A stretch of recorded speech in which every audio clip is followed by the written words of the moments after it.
Hey guys, everybody, welcome to the Biomassed podcast. And it looks like we're on episode 8 with the name to be determined later, as usual. I'd like to give a shout out quickly to Sarai for championing that one right before we walked in. So that means we're never going to name this episode, just so you guys are tracking. So we maybe make a big deal about that in the show and in the text. But anyway, looks like a kind of a fun show tonight. We got a lot of new faces on tonight that we're going to talk a little bit about the CPM stuff, talk a lot about the Hotfix Bravo stuff, because that's actually, again, another positive trend we've got going on in the game, and a little bit about what guys have just been kind of kicking around and doing.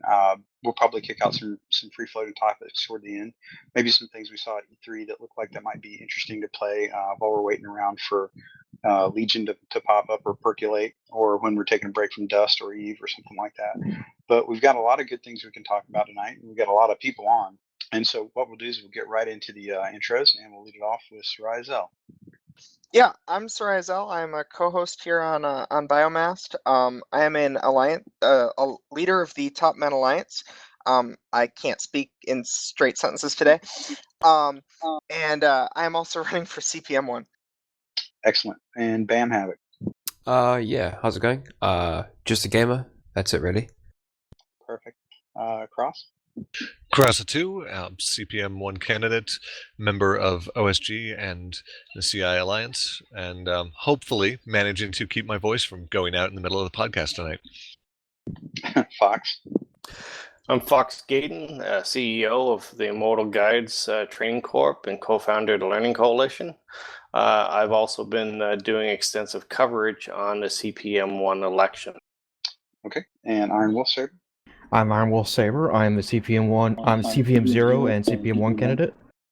Awesome. And Derry?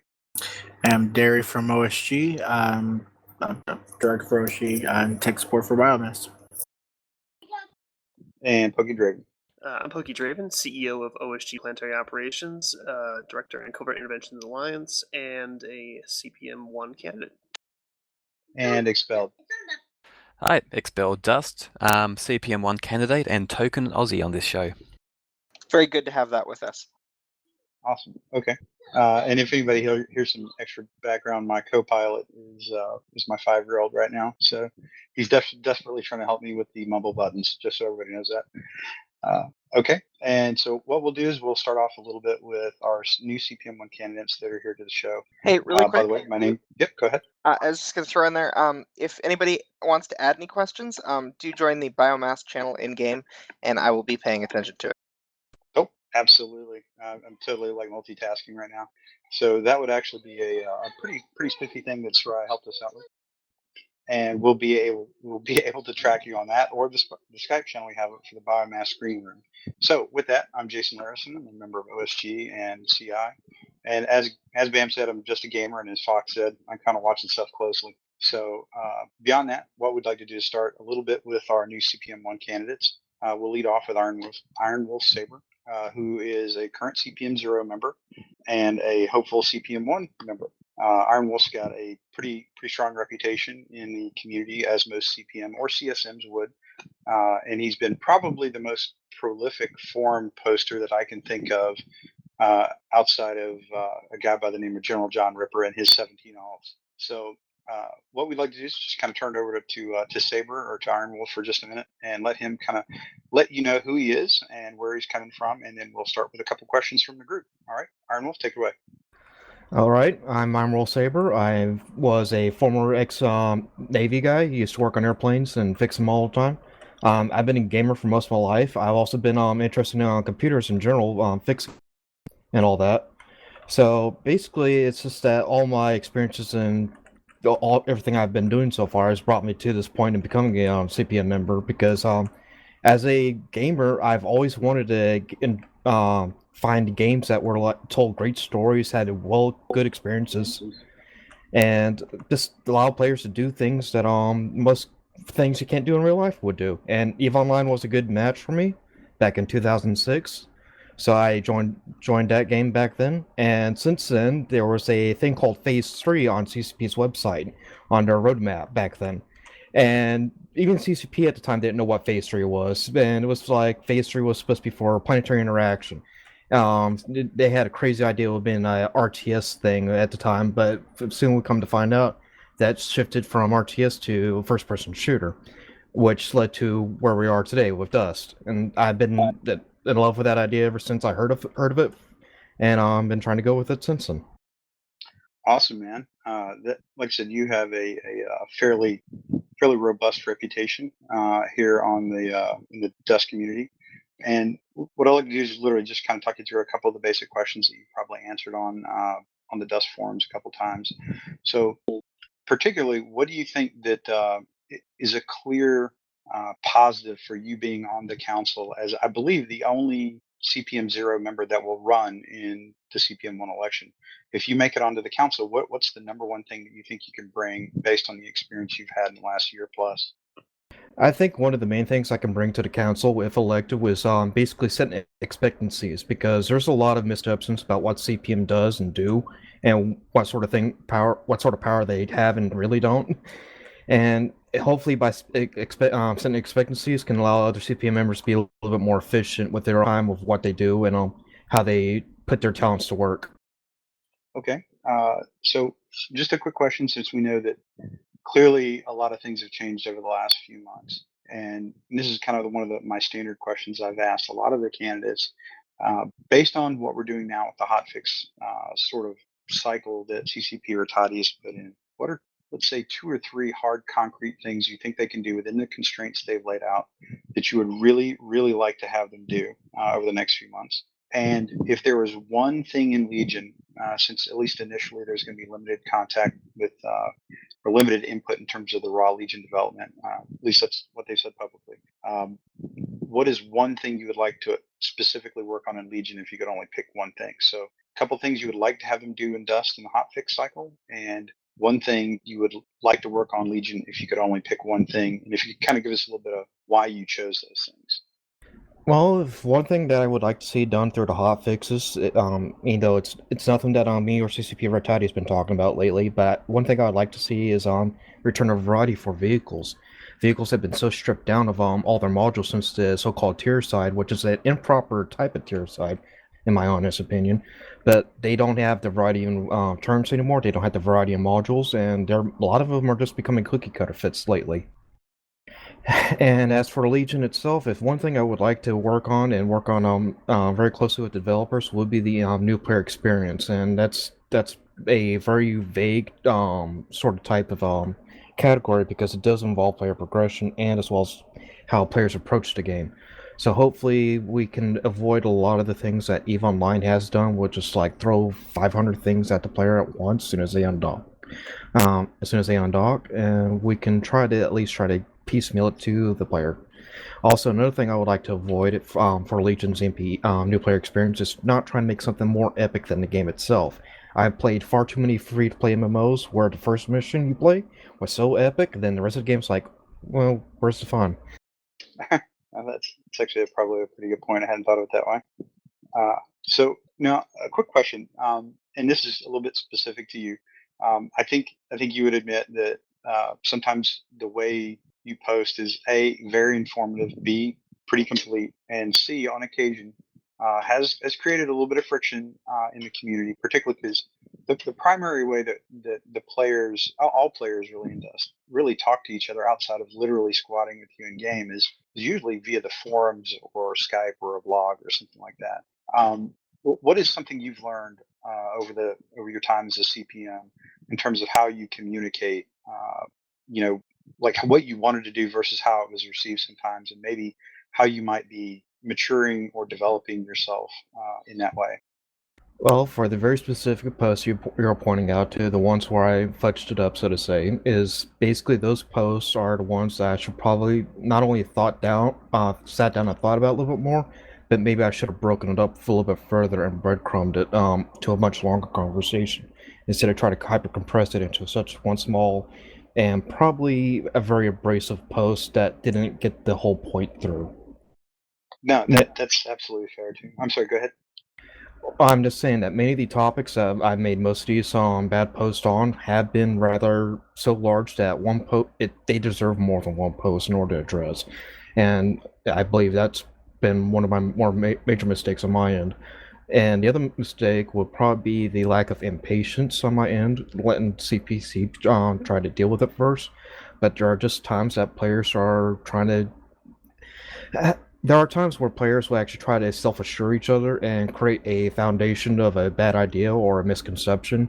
And the longer you let that concrete dry, the harder it is to try to fix it and rectify it. So, there has to be some sort of semblance of balance on my end as well in order to address these concerns and as well as points. Okay, that's awesome. And just let me be clear.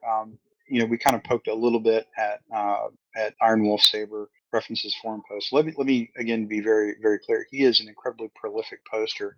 So if you try to do the average of like his outstanding posts versus the one or two that have created some friction here and there, he's got a really good batting average. I just want to make sure that the audience is really tracking that. And if you don't happen to be somebody that really lurks on the forums quite a bit.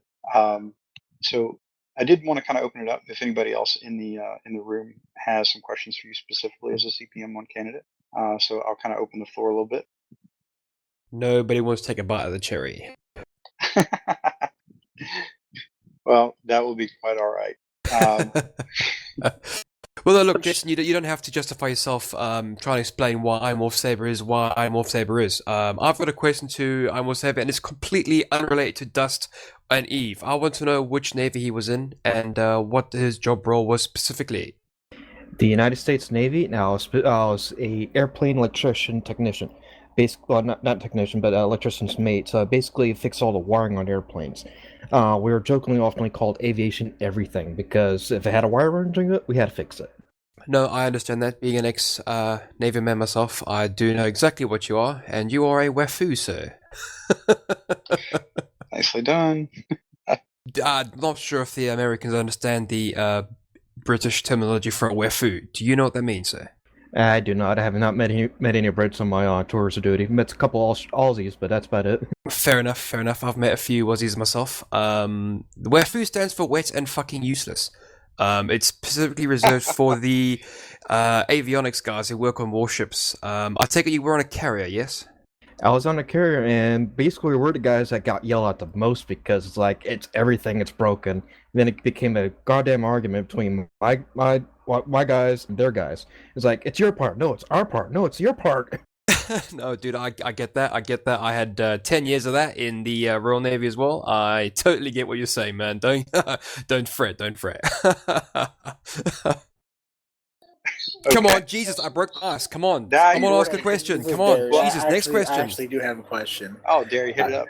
All right, Iron Wolf. So from what I've seen, you're the only CPM 0 member that stick around and said, okay, I want to do CPM 1.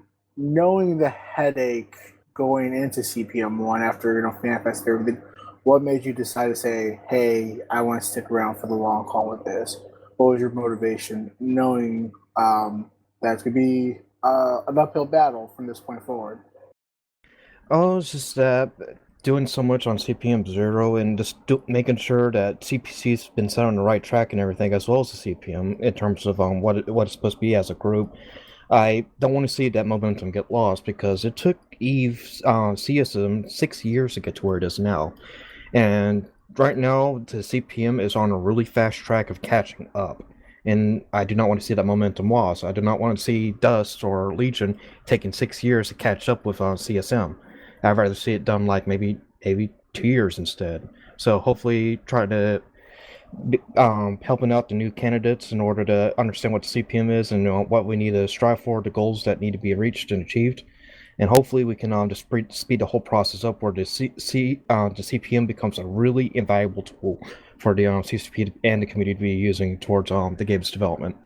All right. Just a quick question. You said that you wanted to maintain momentum, which I'm all about, and I like the idea of how you're trying to glide path the comparison. But let me ask you a question. If you're not on the council, based on what you've seen of the candidates, do you think that they have the capability to carry the momentum forward that you got, continue to break the trail that you guys have in CPM 0? If you're not on the council, do they have that capability to do it without you? I see from the current batch of potential candidates right now, I have very good faith they can continue the work and not get lost along the way. The most of the people who are on there understand that CPM is not fun in games, and I hope they can continue with the tradition if I do not get elected. Awesome. Okay, Zell, I didn't mean to cut you off. Go ahead, please. I was just going to say that, I think personally one of the appealing points to having Iron Wolf on, I'm not going to acronym on voice, that's bad. It's like doing LOL. All right.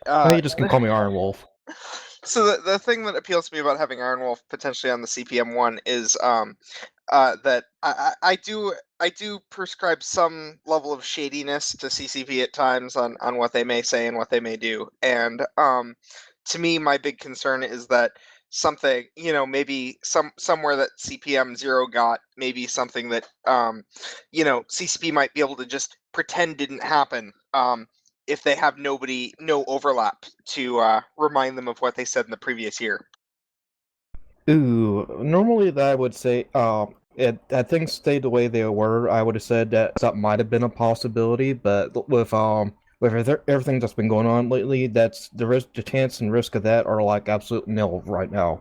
Because they threw everything out from the first year anyways? I won't go into details. Get elected and I might bear it with you. Alright, cool. I have a question. As far as the CPM 0 members that don't get elected or aren't running, how much are they allowed to talk with the CPM 1 members? Is the non-disclosure agreement extend to allow them to discuss certain things like that, to give advice and guidance?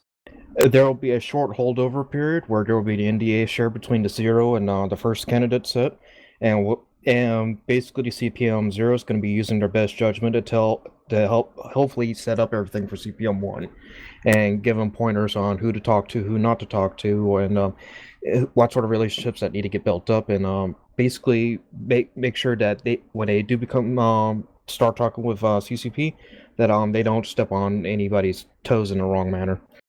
That's comforting. Awesome. Okay. Well, we've got a couple other candidates. So, real quick, is there any last minute questions for Iron Wolf Saber? We'll hear plenty from him in a good discussion later. But just asking, anybody have any specific candidate questions for him before we move on?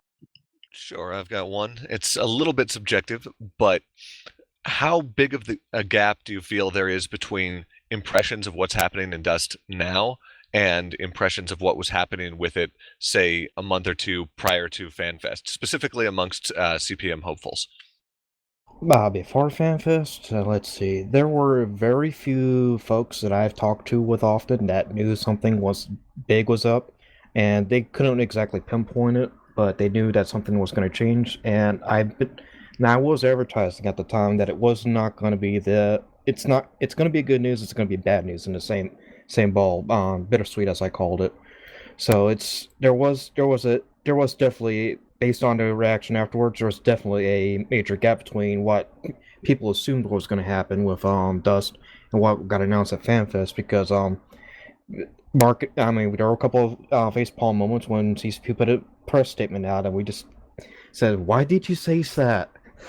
So yeah, there's been plenty of those, and I'd say the gap was pretty marginally significant. But those who understand why CCP is doing what they're doing, even with the CPM not being involved at all or even not existing, the CCP would have still gone ahead with Legion anyway. So that's what we're facing. Fair enough. Okay. Looks like Kevall's here now. Maybe he can do his introduction.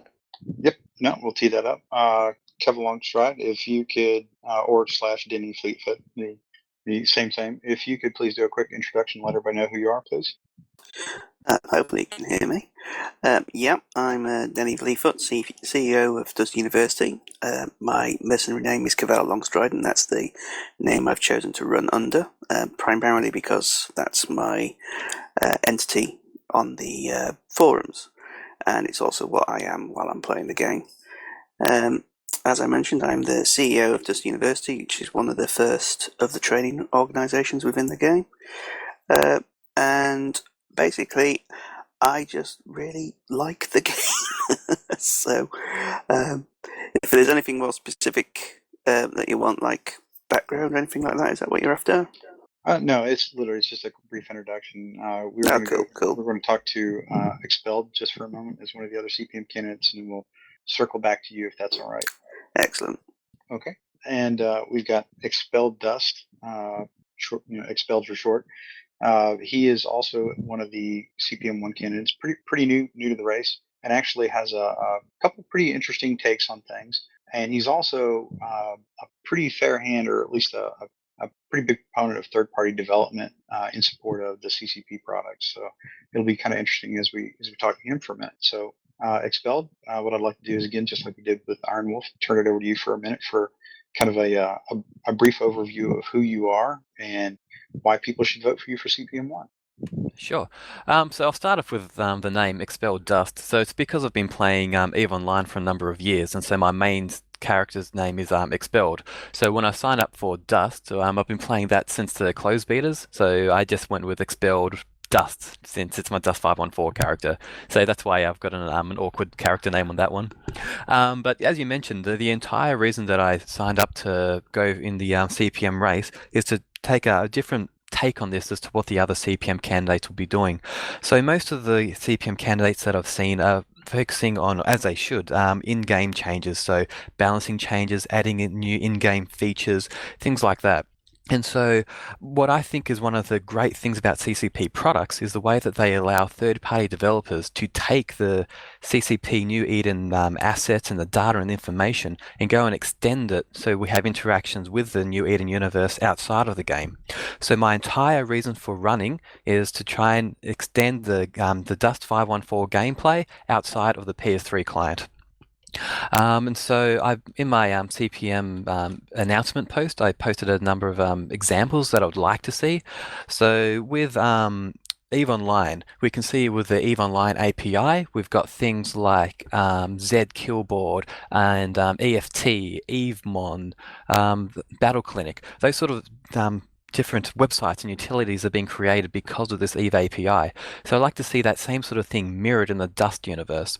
So we could have an example for Battle Clinic. So we can go and post up the fittings that we like and put them up onto there. Or we've got some theory crafting with EFT.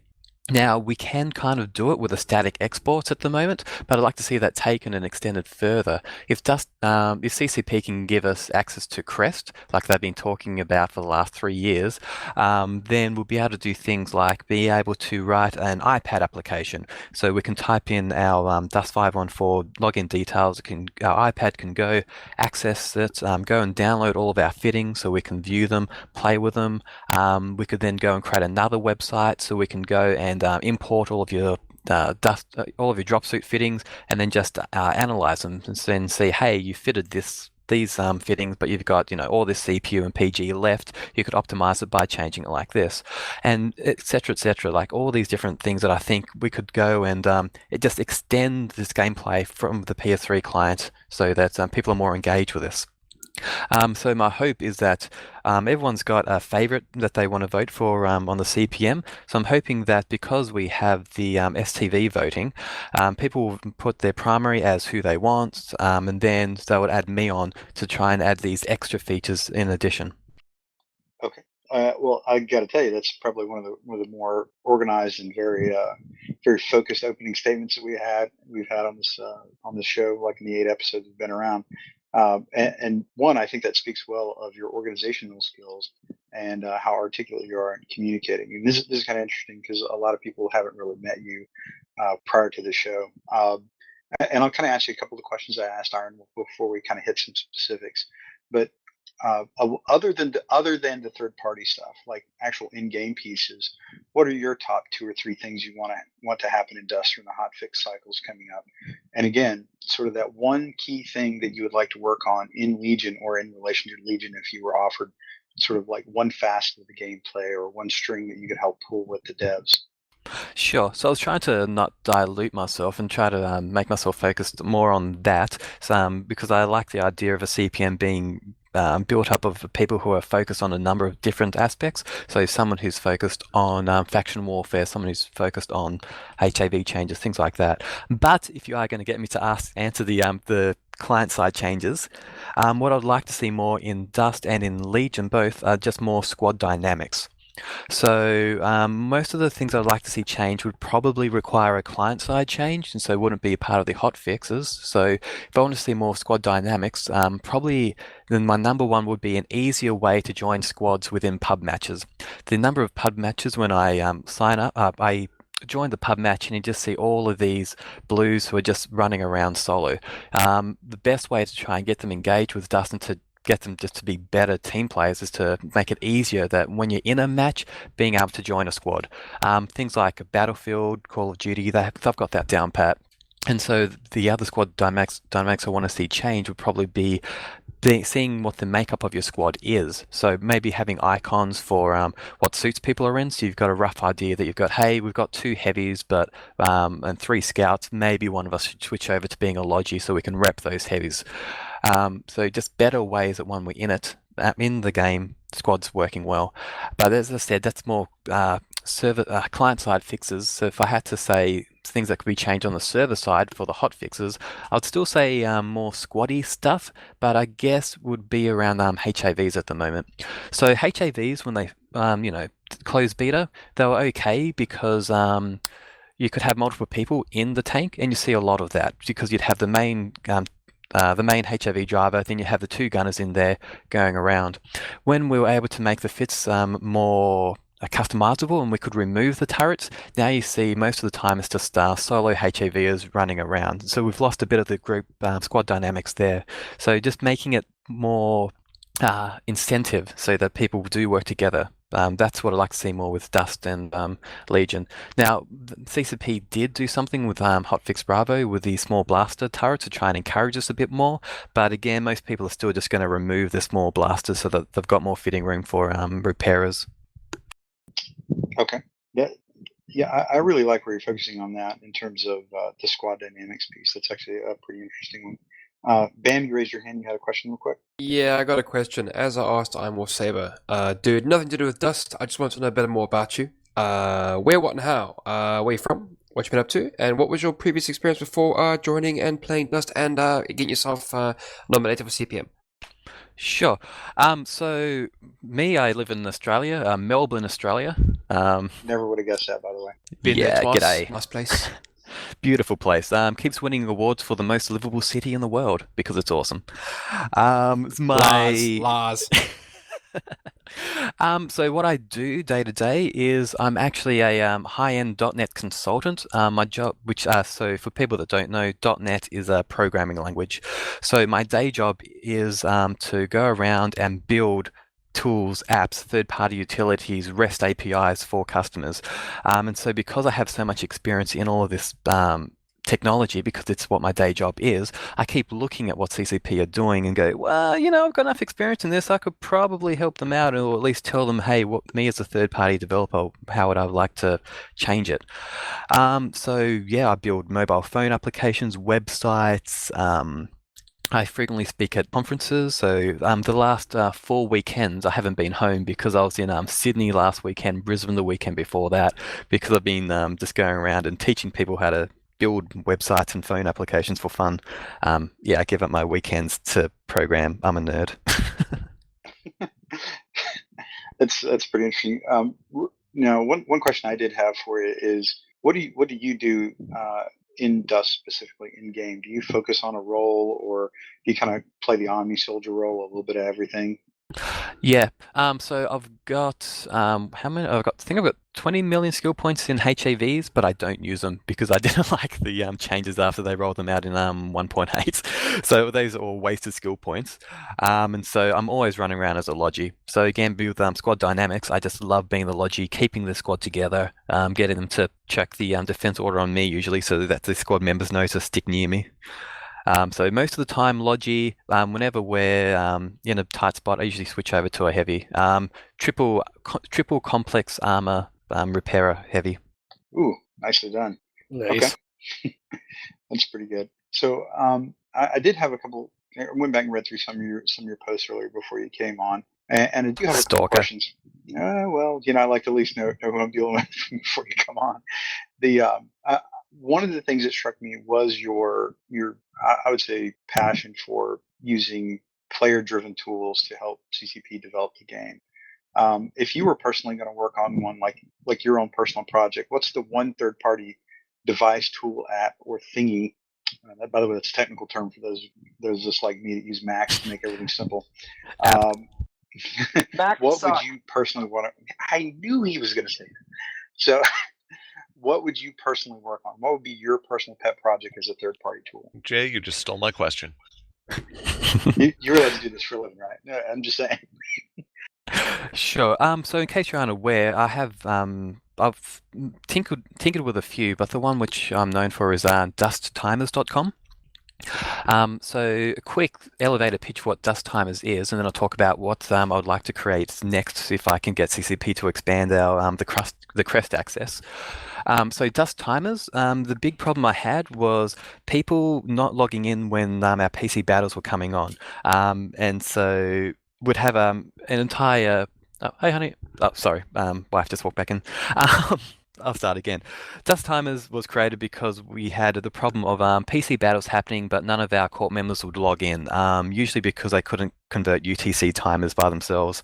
That and you can only check the timers when you're actually logged into Dust 514. So I created dusttimers.com so that you could go and view when your PC battles are coming up without having to log into the PS3. And I go and automatically convert it into your time zone for you, which is great for us Aussies because we know to log in at 6 p.m. on a Thursday. So I created that, and that was just with the limited stuff that they've given us so far. So the next pet project that I'd love to work on is a PC team makeup theory crafting tool.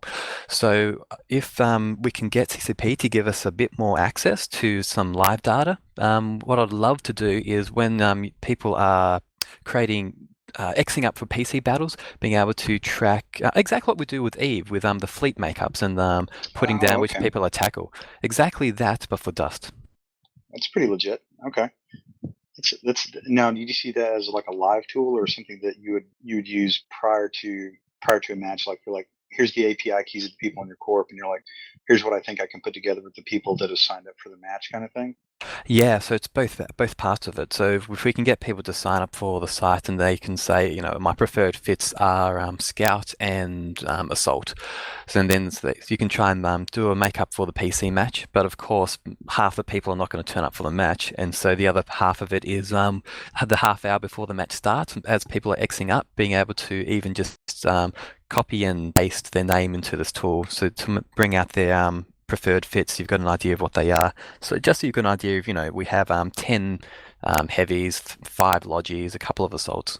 So would you do that as a tool that would be open to everybody? Because that wouldn't, just coming from my standpoint, that isn't a tool necessarily that I might want to open up to everybody. In regards to things like Dust Timers, is like we have our in the Top Men Alliance, we have our own internal tool that I wrote, I wrote one of them, and Flammarion actually wrote the better of the two, so I should really give him credit.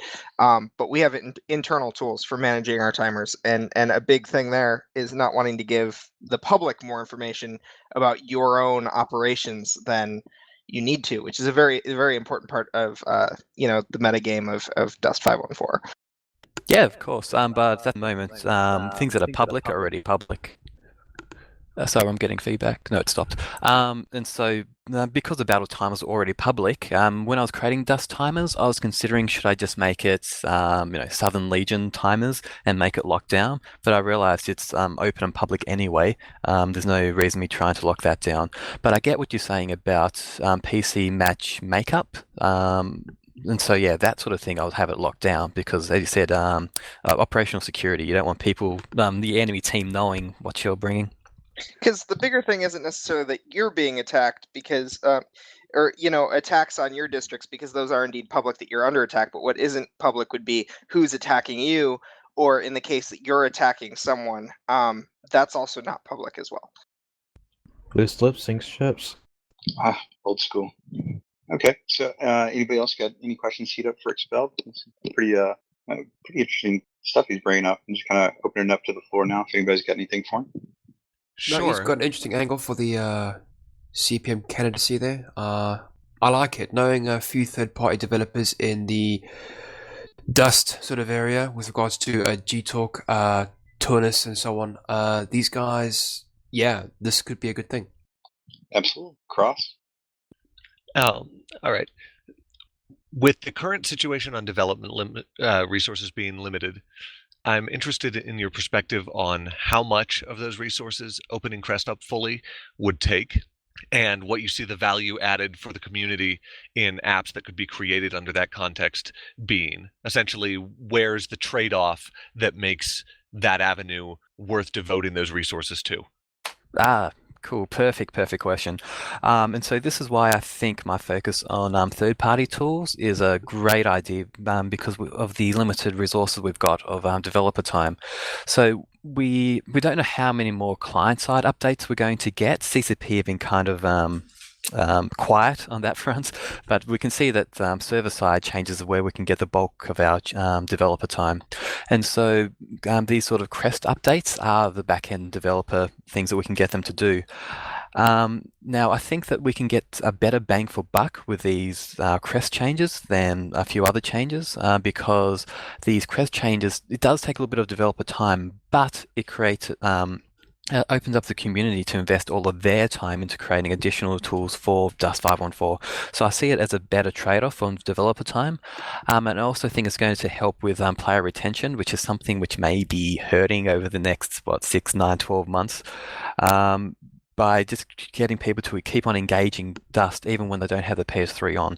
So I think this is going to be a good investment for Dust, even if it's just from a player retention side.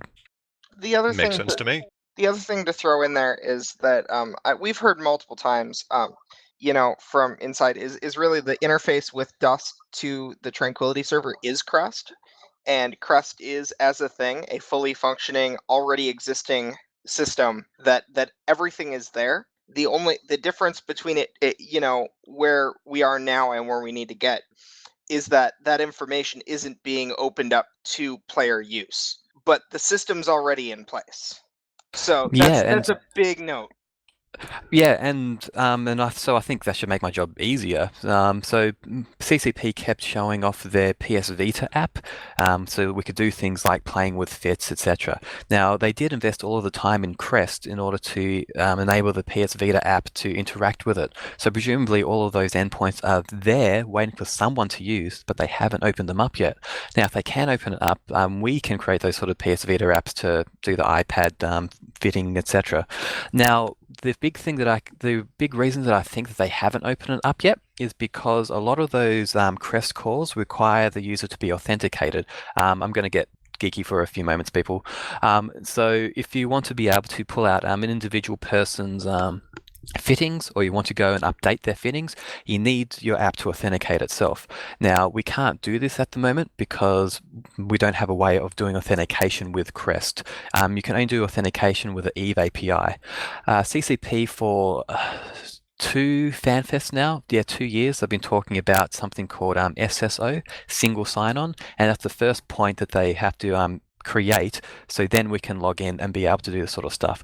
And so in my CPM1 candidacy post, I posted the steps that I'll take to try and get all of these things exposed. Step 1, get CCP to go and implement SSO, not just in Eve, but in Dust as well. Step 2, once they've got that SSO implemented, we can go back, look at the existing Crest assets and see what we can utilize that's already there, so it's not going to take any more developer time. Step 3 is going to be, okay, cool, we've got some access, what else do we need the CCP devs to invest a little bit of time in to add some more features for us? Cool, man. Last question for you, and it's not necessarily related to Dust or Eve or CCP. Other than Dust or any CCP product, what games are you playing now? So I've got all of the consoles. So most of my time's being spent on the Xbox One at the moment. So I've got Xbox One, PS4, PS3, 360, Wii U, Ouya. So most of my time is on, it's Mario Kart at the moment. Mario Kart 8 on the Wii U. That's where I'm spending my time. Ooh, okay. Stepping out and promoting the Wii U. I'm actually really excited about a couple of games coming out. So Mario Party. I just want that. Oh yes. Can I sneak in one more follow-up here, Jay? All about the new Zelda game. Cross, go ahead. Okay. You mentioned, Expelled, that you were interested in the different sort of roles within the CPM, a little bit more specialization. I have done some previous community work for a different game which had that as a specific structure, so it kind of caught my attention. I'm intrigued in this case, since we don't have specific roles tied to the seats exactly. What conceptually would you think of as ideal as far as the types of assets or platforms to be represented within the CPM? Not the candidates exactly, I won't make you name names, but just the concepts or the roles and niches that they're representing. Sure. Well, we can see it well with the CSM and the type of candidates that get elected. So we usually have a wormhole candidate, or sometimes we have nullsec, we have faction warfare, and usually some PvE industry. The PvE candidates usually don't get voted in because the PvE voters aren't usually motivated enough to vote. But I like to see that sort of structure in the CPM. Now, of course, it doesn't ever need to be anything that's official. It's just kind of good if the candidates themselves just flag themselves as, hey, we've got all of these things that we like to do with Dust. We want balances and fixes and things like that. But it'd be good if they could give themselves a kind of a hashtag for the things that they'd like to promote. So hashtag PC changes, hashtag HAV balance. As for specific roles, I don't know how I would try to divide it up. Mostly just diversity. Hashtag nerf Yeah. everyone. Isn't that a hashtag flavor of the month, sir? Yeah. Well, hashtag Nova Knives, hashtag cloaks. This is going to sound a bit strange, but I actually want to hear what Danny Fleetfoot has to say. Absolutely. And with that, we will move right over to Denny. And Denny, just like we did with Expelled and Iron Wolf, if you don't mind, if you give us a little bit deeper about who you are, sort of, if people don't know you, like what should they know about you, and what you stand for as a CPM candidate, and what you would like to transmit to people, and why they should vote for you. Well, like I said in my introduction, I'm the CEO of Dust University. The way I became CEO of Dust University was that I was the only one crazy enough to volunteer for it. There was, and still is, a sort of divide between the Dust players and the Eve players, and wanted to bridge the gap. And I started primarily as an Eve player. But after the 2012 FanFest, when we got the beta codes for going into Dust, and speaking to the devs, I was kind of intrigued by the concepts that they were trying to get across. And it, as an FPS player on consoles primarily, I simply can't do FPS on PCs without a controller, so I cannot do mouse and keyboard at all. I was sort of intrigued by the concepts that they were getting across, and they were certainly different from the Call of Duty clones that were coming up all the time, and they were boring the crap out of me, those. So I played the game. I seemed to have an affinity for it. I enjoyed playing with it, and I simply asked the CEO of Eve University at the time, who was Keldon Ravan, if I could do something about Dust University, because they'd registered the name when the game was announced in 2009, and nothing really much had been done with it. And Keldon just went, "You're running it." So I went, "All right, fine enough." And then I just basically built it up from there and on, just to see what could be done. What could be done was not a lot in the game corp UI. So that's basically how my career in Dust has built up over the last 2 years, is picking holes in the UI and telling CCP what was wrong with it. Quite often they'd ignore me, but as often as not they would also listen to me. So there's been a number of changes that I was perhaps the most vocal voice in. So things like the court mail, which up until a couple of months before Uprising, if anyone can remember it, there was no court mail. So for me personally, sending out emails to everyone using the Eve client was a bit of a drag, but eventually I managed to figure out a way of doing it. I'd say heroic effort would be more descriptive. Yeah, I mean, in the last FanFest, in the 2013 FanFest, I won the CCP office tour, and I explained to CCP Fozzie and a couple of the other guys, mainly from the Eve side, exactly what the process I had to go through on the Eve client in order to send the court mail, and they just looked at me as if I was crazy. And they said, "How long have you been doing that?" I went, "Oh, about a year now." I could go through the process of what I used to have to do, but frankly, you would just look at me as if I was insane. We know you All are. right. Absolutely, we do. All right. Well, what I'd like to do again, we'll kind of start the little interview segment here with a couple questions, most of which you've heard already. So, kind of keeping with our theme, the 2 or 3 things that you would like to have injected in one of the upcoming hotfix cycles, based on the constraints that CCP has laid out for what they can or will do in Dust. And if you had to pull the thread on one thing, like one topic or one area that you would like to collaborate with the devs on as they go through the Legion development cycle, what would those things be and why? First of all, on the server side part of the business, what I would like, if at all possible, would be that all your fittings show all the increases in damage output, efficiencies based on what your skills are. That's part of the problem that the MPE, the new player experience, had with Dust, is that there was no clear explanation as to how these skills affect certain modules. It just told you that it did, but there was no representation, either by numbers or graphics, exactly what that meant. I did put in a number of pieces to CCP, which I'm pretty sure Iron Wolf saw, to the previous executive producer, and that there was some movement on that. So that'd be the kind of thing I'd be looking for on the server side of business for Dust 514 itself. Just data, that pieces of information that players can glean more skills about, more what their skills do. And as for Legion, the one thing I probably would really push for is the Corp UI.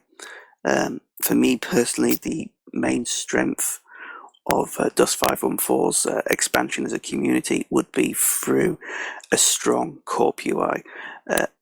How a CEO can run a corporation without having to get too stressed up in the workings of it.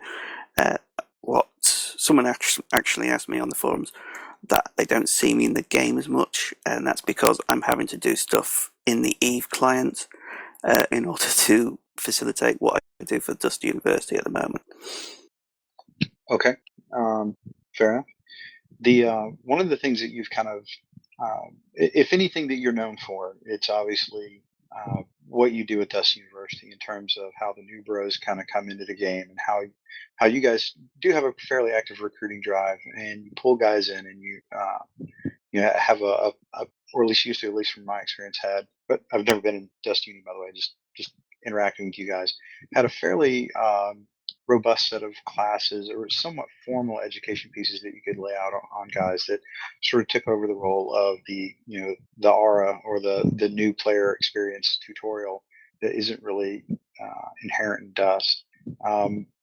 Other than the new player experience, what other things do you hang your hat on as, like, literally one of the far and away best candidates to bring into the CPM when you're in that group of 7 behind closed doors working with CCP? Where are the things that you think you can best help the group out with? I think primarily it's because I deal with a lot of new players. I answer questions in Corp and stuff like that, and it's become apparent. It's not a conscious thing that a lot of people do, but there is a general tendency by those that have been in the game for a long time to forget what it's like to be a new player.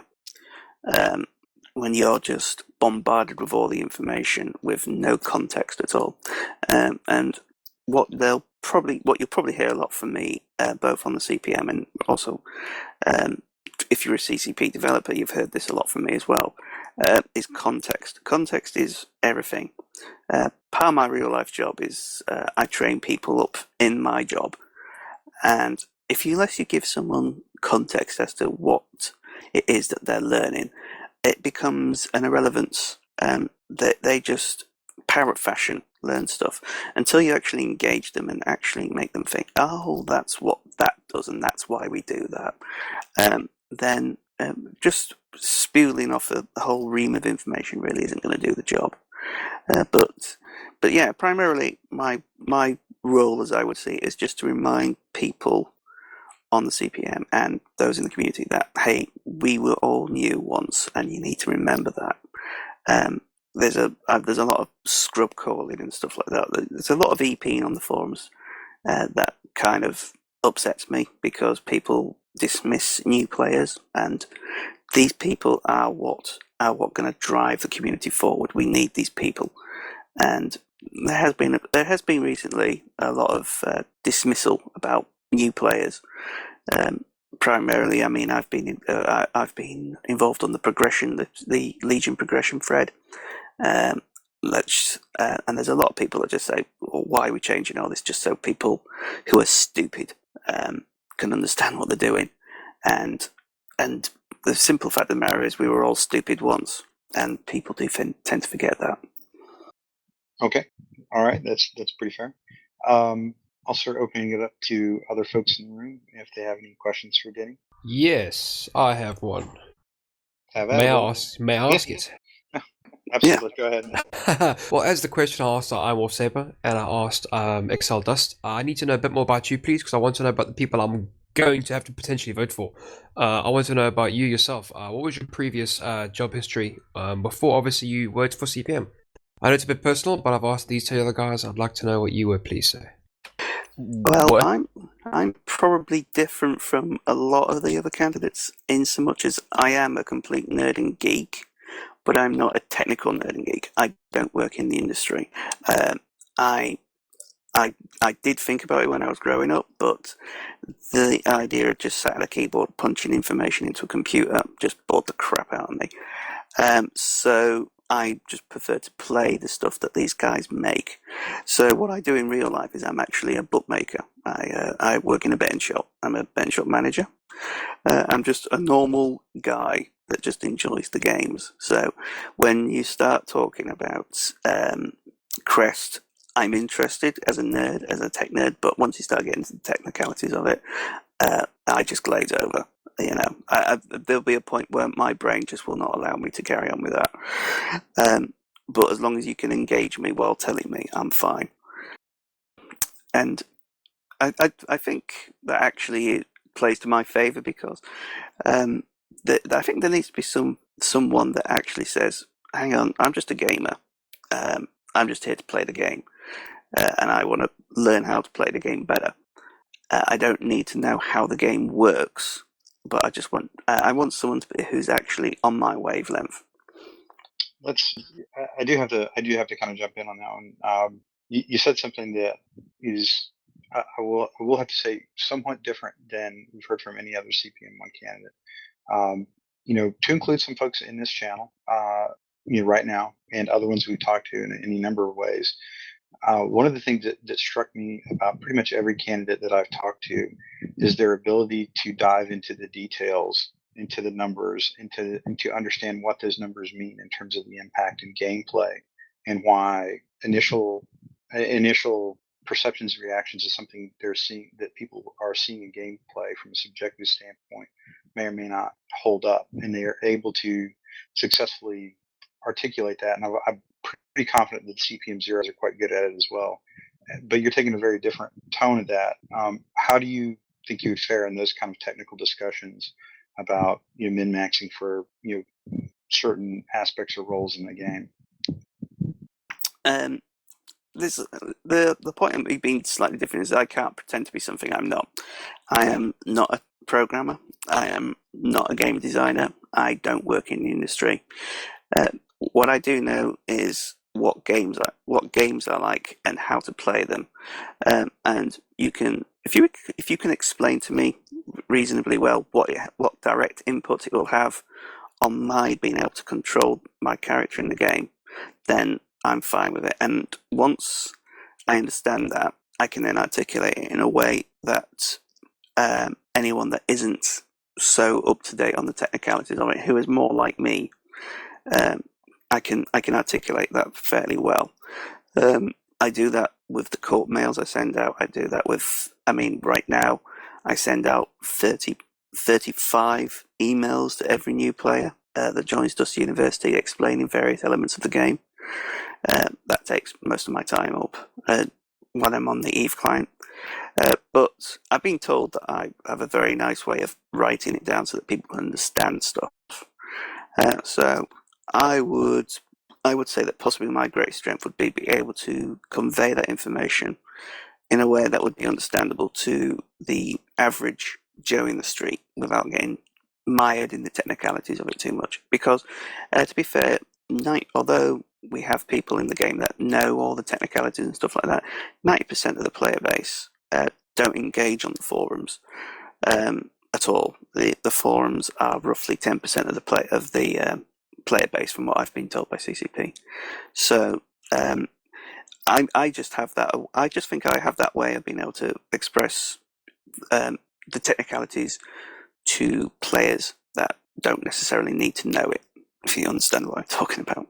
No, I understand what you're talking about. What you're trying to ramble on there is CCP doesn't need programmers in the CPM. They need someone to represent the community in the CPM, and that's probably what I'd probably go for. To be honest, I want someone to represent me, not to tell me how the game works.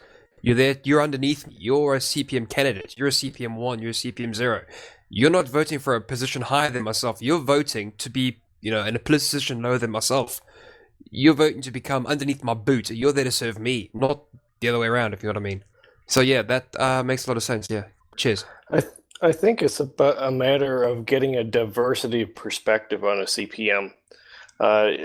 It's good to have the people with the technical knowledge who can catch CCP on things and that, but you also need the people on there who look at it just from a gamer's perspective and bring people up out of the weeds a little bit to see the forest for the trees. Yeah, I think to be fair, that's exactly we're all what I'm going for. Yeah, we're all gamers, but there is, like Fox just said, there is an element there that needs to have someone speak for them in a way that doesn't involve the numbers, that can engage with them on a one-to-one level and on a mass level as well. Okay. Well, like I said, it is a somewhat different tack, and I think that sparked a pretty good bit of discussion right there. And again, I'd like to kind of keep it open if anybody else has questions specific for Denny for his CPM1 candidacy. Yeah, you will have to take into account that it is 4:00 in the morning here, and I'm still groggy from having a bit of a kip before starting up. So.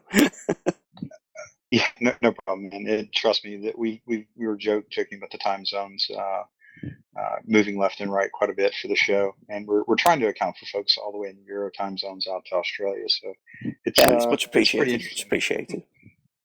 Quick question for me. Just from a personal standpoint, how has Hotfix Alpha and Hotfix Beta affected your personal gameplay in the game? Ooh, good question. Well, for me personally, it's made the game more enjoyable because I'm primarily an infantry guy, and part of my problem at the moment with the vehicles is that the vehicles were clearly put in as an afterthought. That there has been no thought up until now as to what role they actually played on the battlefield, and essentially right now the vehicles have become just better slayers. And which is why I've been particularly pleased with the Bravo patch that's got rid of vehicles from ambush. I would prefer it if ambush without vehicles was a separate game mode you could pick, but that's obviously a UI problem that they couldn't do. So it has to be within the ambush OMS and normal ambush. But that's the thing that's sort of like engaged me the most out of the two hotfixes so far, is the actual ability to be able to play this game as an infantry player without having to worry about some ridiculously over HP powered tank turning up. Okay, but I'm just kind of curious on how, like, the more infantry changes, vehicles aside, the changes to the different elements, how has that affected your gameplay? I'm just kind of curious. Well, I'm glad to have my plasma rifle back. I've missed having the plasma rifle like it was before. Although it was OP before, this gets it up to a more level playing field, so I'm enjoying that a lot more. I'm Galante, so I'm pretty much spec'd up on everything apart from Galante logistics and assault. So I'm fully spec'd up in Galante Scout and Galante Commando, obviously with some heavy work on there as well. And I'm sort of like building my way up just to get the last of the shield upgrades done and dusted, because obviously I'm Galante, so the shield ones were the top priority. It was always the armor tanking. But in terms of how I personally play the game at the moment, I do tend to lone wolf a bit, just so I can see what other people are doing on the battlefield, see how they're doing things, maybe pick up on what's being done right, what's not being done right, and then convey that information into the court mails that I send out. Okay.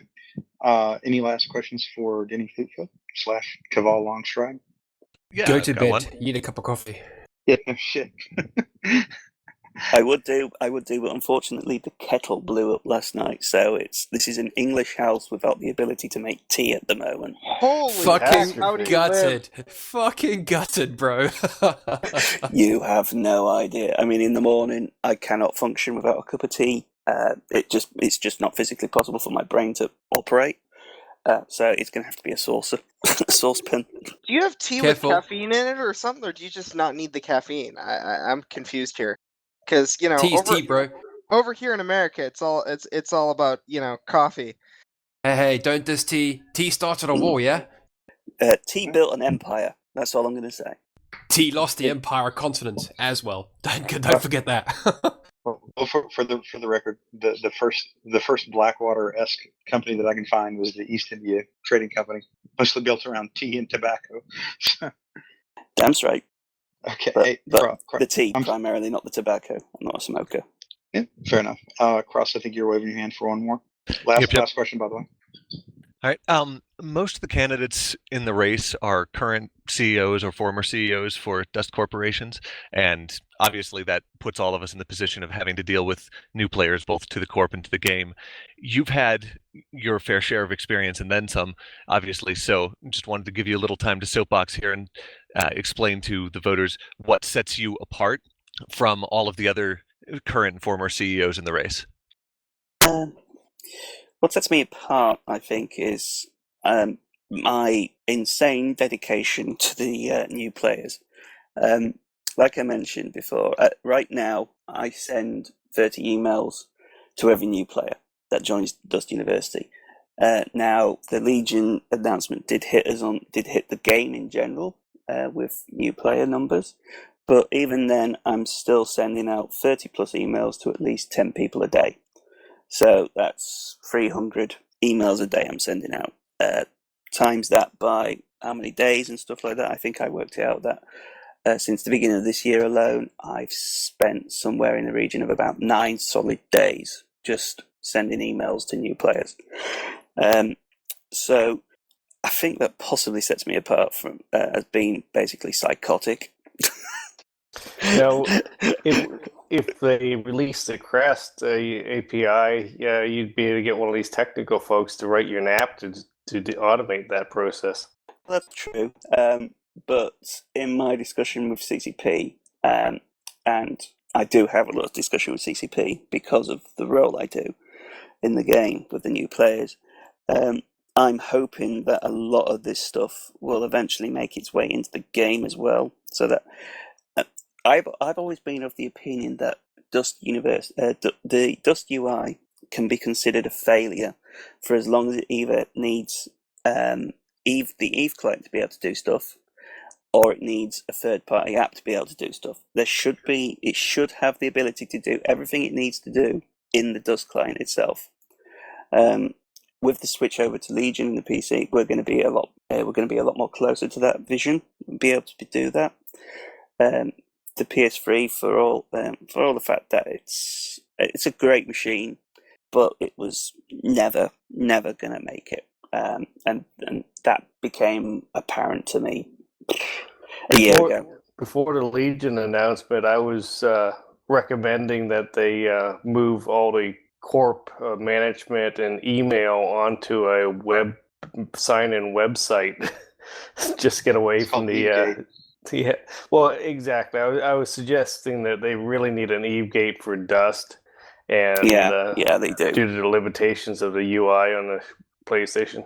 They just need to allow Dust to use the Eve gate, because I mean, if you're messing with the logins, you can actually pretty much glitch the Eve site into thinking you're logged in, but from your Dust character, it just won't let you actually use the Eve gate. I mean, there was a point where you could actually generate an API key using the Eve community website for your Dust account, because the logins are cross-recognized, but obviously that API key didn't work.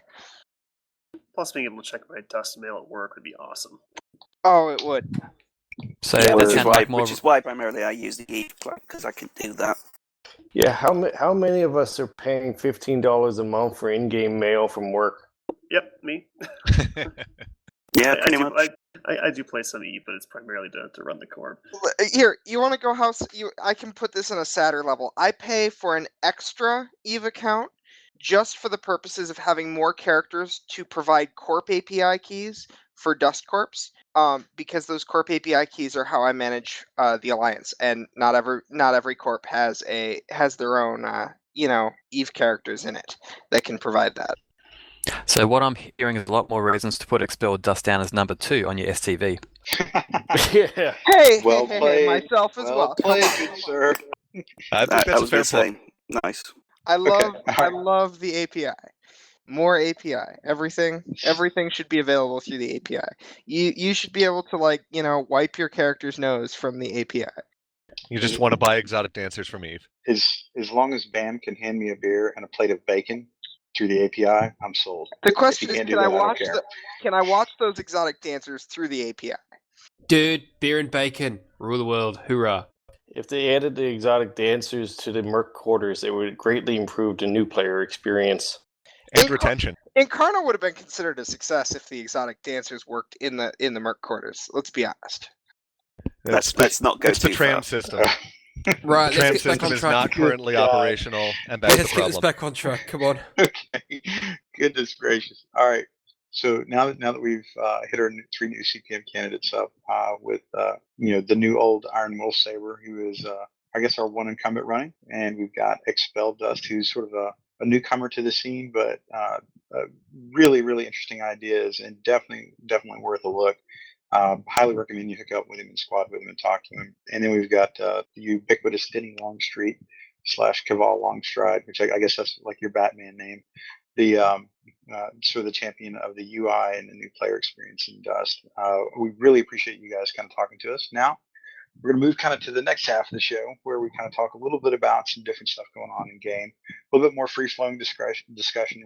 Nobody's in the hot seat, but everybody's fair to throw down the pointed questions and challenge, and that's all okay. So we've kind of talked around a little bit as we talked to the CPM candidates. Hotfix Bravo. A lot of interesting little changes that floated in and out of there. Everything from small blaster turrets getting upgraded to rifle ranges being a lot of changes within the infantry rifle community in terms of light weapons, evening out ranges, some damage buffs to the plasma rifle, things like that.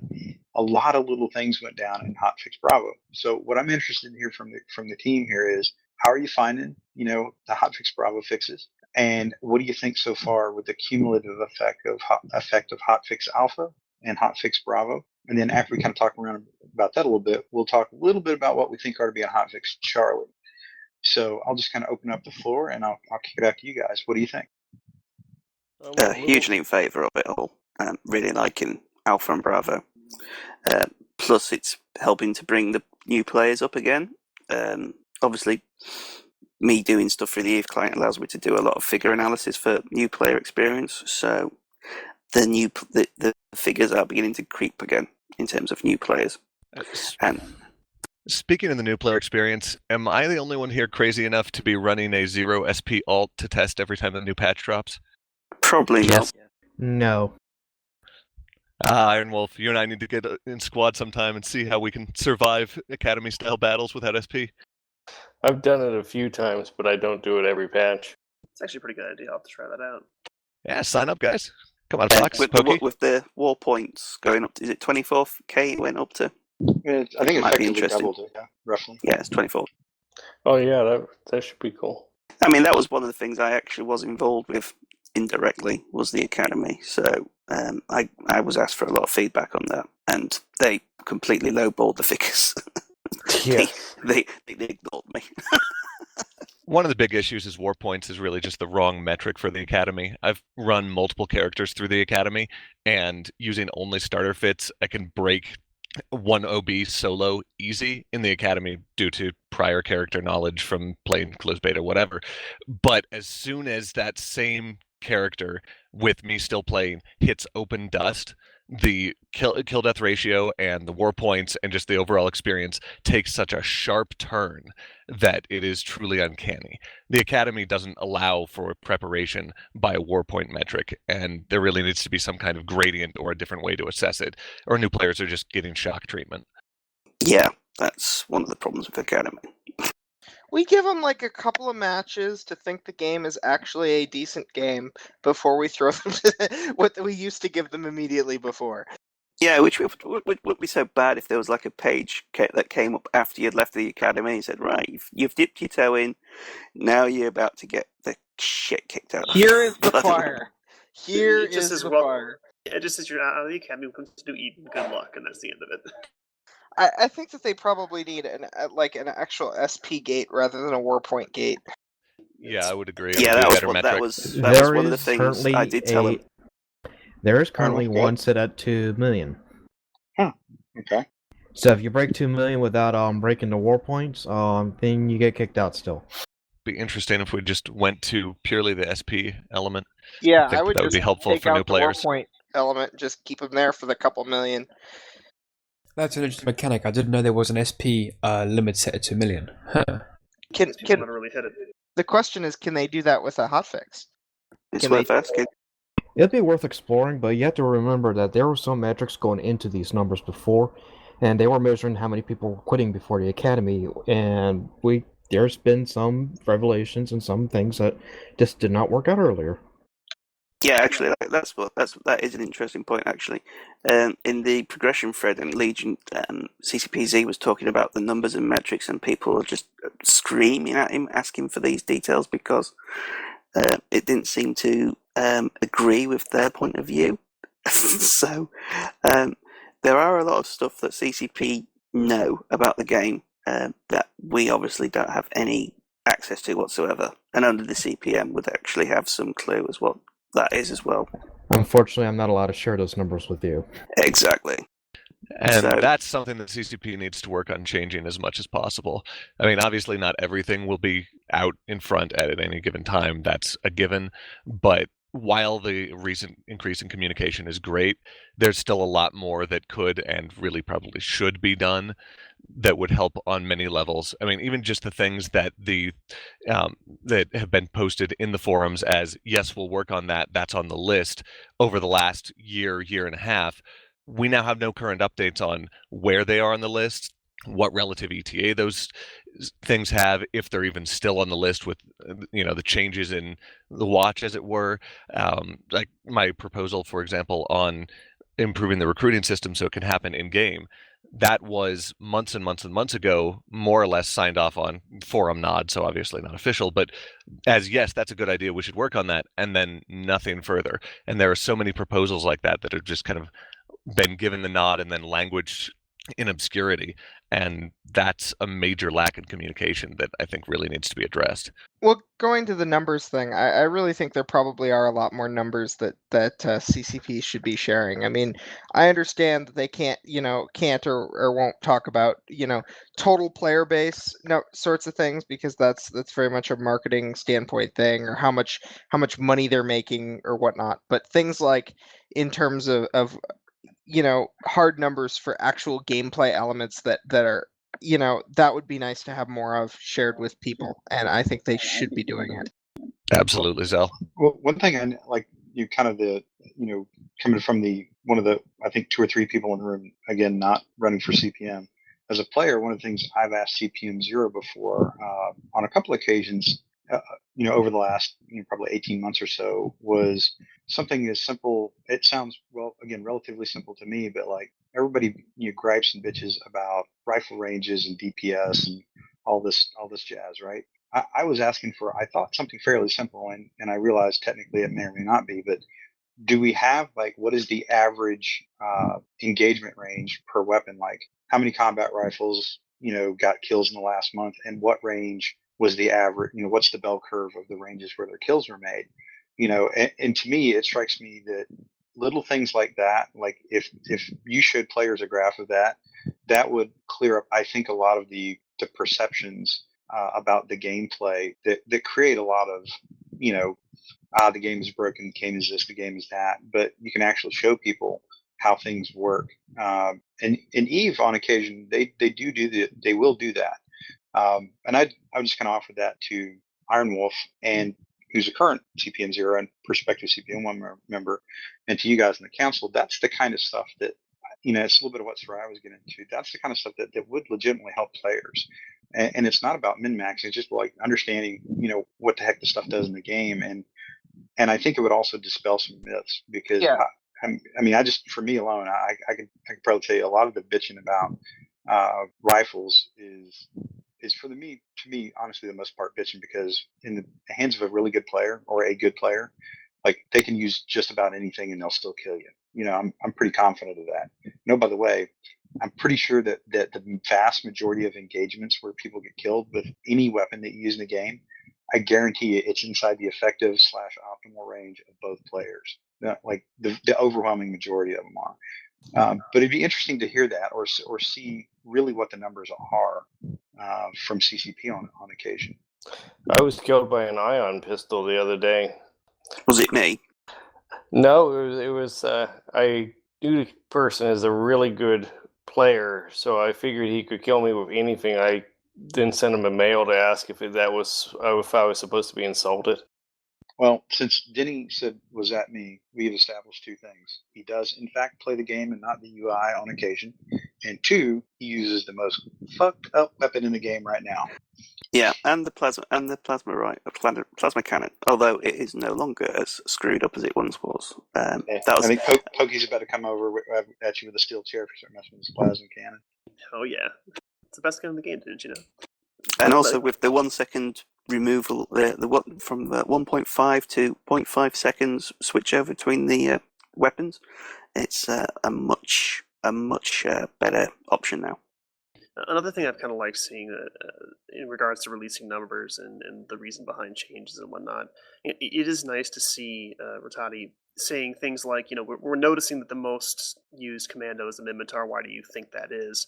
And granted, we're not getting numbers exactly, but it's nice to see we're considering this change. This is why we're considering it, rather than just changing it, So I kind of like seeing some of the reasoning behind the changes rather than these off-the-wall weird stuff they've been doing, in the past and some recent things. But having just the reasoning behind it is better than nothing. I mean, I'm not exactly asking for straight numbers in every aspect, but, knowing the thought process, I think, would go a long way in easing the mind of a lot of players.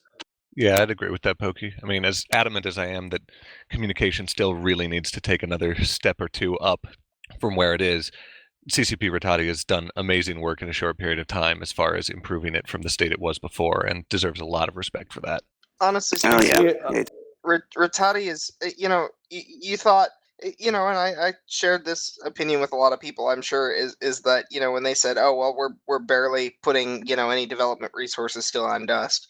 but I would say that in terms of while there hasn't been as much code done, I would say the amount of fun increased between the two hotfixes probably vastly outscopes most other patches that Dust has ever had. Absolutely. Yeah, I totally agree. I've been looking at this, what Rattati's doing with the hotfixes as a beta test for the CCP dev versus community relationship on developing the game and just how it could work. Well, simple example. For those of you who were around during the days when the TAC AR was able to destroy lavs because it was so brokenly overpowered, and how long it took for that to be fixed compared to how quickly I remember those. Oh yes. Not good days. And as opposed to today, when we had a less than 48-hour turnaround on getting the Federation rifle fixed after it was discovered to be a bullet hose. I will have to say that was that was one of the funnest probably 30 minutes that I've had in a while when somebody let me in on that little secret. Oh yeah, I used them, and it was all. Oh, is that why they were showing up in the kill feed? Yeah, they had effectively 1,000 rate RPM. of fire to right? like 1,000. Yeah. How come no one tells me these things?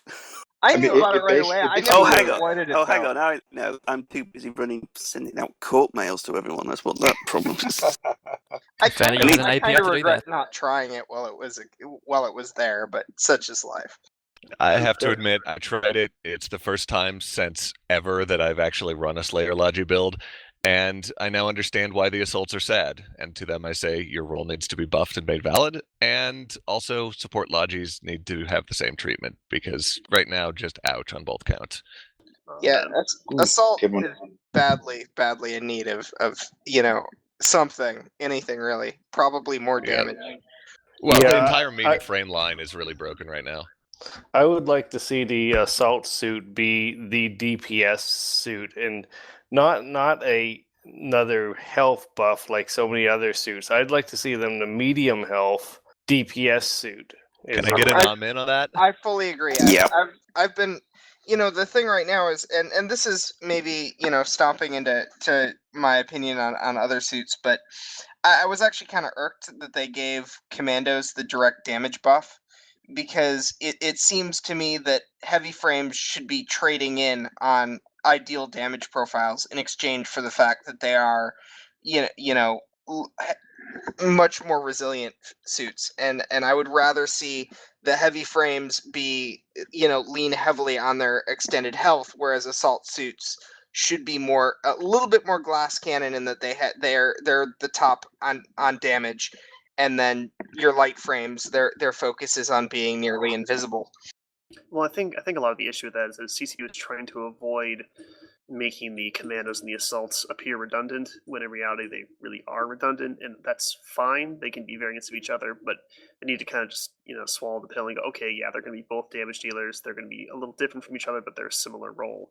And they kind of touched on that when they had the fire rate bonus to the assaults, which had its issues, and then they moved away from giving a DPS bonus, and I think that was a mistake. I think it kind of stole the role away from them, and I think that needs to come back. And if it's just a straight damage buff in whatever form, I think that's going to give the assaults the role they were meant to have, even if it is redundant with the commando. Yeah, I would normally never recommend a straight flat DPS buff, but I think in the case of the assault suit, that is exactly what they need, like a 2% DPS per level, just because that's what should define their class, is they should be the damage class. And there's ways you can make them a little different from commandos so that they feel unique and they are a different role, but it's okay if they're similar. We've seen in Legion they're kind of moving away from the commando and kind of merging it with the assault, and I think that's actually a pretty cool move, but obviously they aren't going to do that for Dust. I mean, I love my commando suit. It's a lot of fun, and a lot of people would hate to have that go away for Dust, so yeah, I think having to be redundant is fine.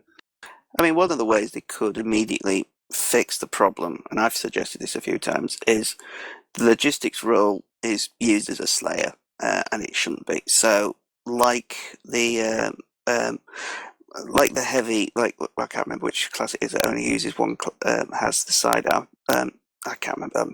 rambling now, but it should basically just have a sidearm, the Logi, as far as I'm concerned, because a submachine gun is a pretty potent weapon by itself if you're skilled up into it. I was just gonna say that. I've been banging on about that for months. Yeah, Take the assault rifle from the medic. God, take the assault rifle away from the Logi. The Logi is a logistics class, not an assault class. It's there to support, run a support role, not a Slayer assault role. Give the Slayer capabilities to the assault. Bam, I'll say to you what I've said to everyone who's suggested that since closed beta. As soon as we have logistics roles in Dust that can pull their weight the way that they do in Eve, that's great. Until then, welcome to Legion. Yeah. Well, we also have to fix all the sidearms too, because there's only like 1 or 2 viable options currently. Max, there's only 1 or 2 viable assault rifles currently. Another perspective I want to put on that is that if you do that, a Sentinel with a assault rifle will still be doing the same damage as an assault with an assault rifle. Wouldn't it be cool if the assault suit did a little bit more damage with the assault rifle than the Sentinel? You mean Commando? No, I mean the Sentinel.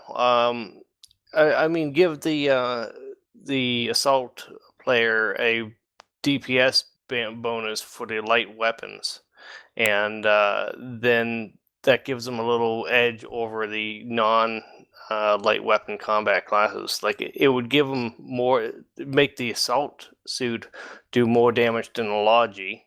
It also make the assault rifles do more damage on the assault suit than, say, the heavy suit with a light weapon. Yeah, this not to go too Eve all over everyone, but shouldn't CCP have already learned that lesson? Which turrets don't correspond to their racial ships in Eve?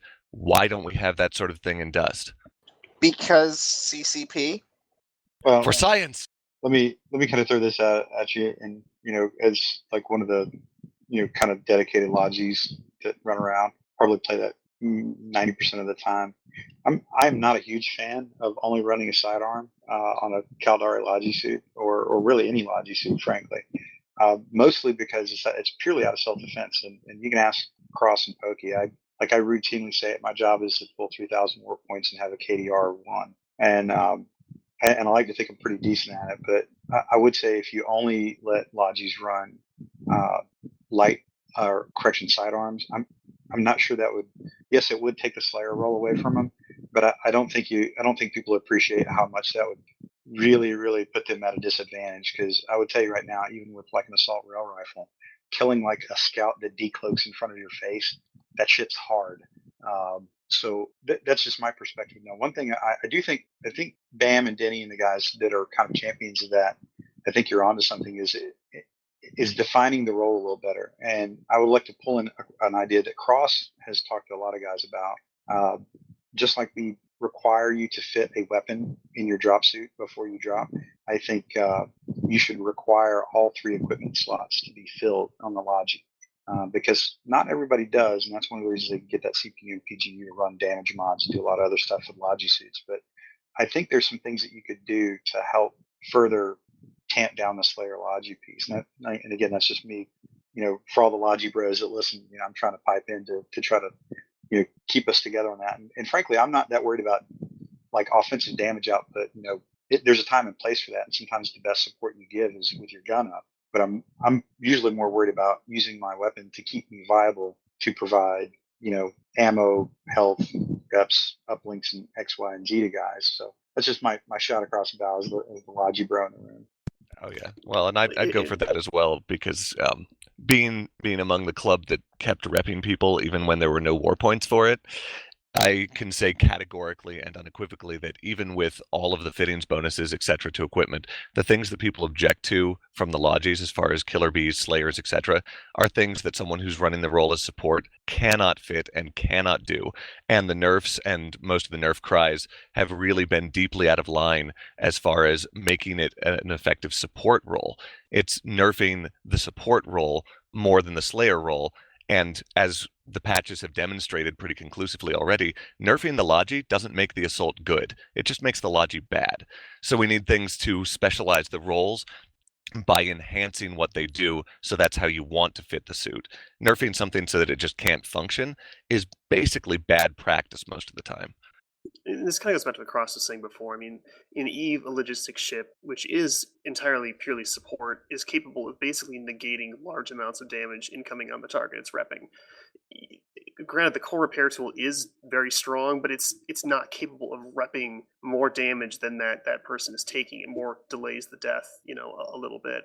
So to say it's only a purely support role in terms of like a medic terms, it simply can't fill that role. So you either have to go with, okay, give it the ability to make players unkillable while you're repping them like it is an Eve, unless there's massive amounts of DPS, or they fill a partial support role. And in that case, in my opinion, a logistics is support, but that can also include combat support, indirect support, and that can include shooting people or throwing remotes down. It's a less direct method of combat, but that is still support. You're providing covering fire, that sort of thing. And I think the issue isn't necessarily making the Slayer Logi weaker. I think the issue is that the Assault is just not good enough. And if you make the Assault a much better Slayer suit, people aren't going to use the Logi as a Slayer, they're going to use the Assault because it's better. And those who actually want to use it as support will use it as support. Yeah, even if you just gave 1% damage per level, people would still crunch the min-maxers would go for that extra 5% damage. 5% damage is huge. That's a complex damage mod now. I mean, even just the 10% of the commando feels like a shitload. So, if you make the assaults a lot better at being slayers than the Logis do, people are not going to use Logi as a slayer. It wouldn't make sense. Well, perhaps design a new weapon. Instead of having an assault rifle, make a carbine with a higher mag capacity and a lower DPS.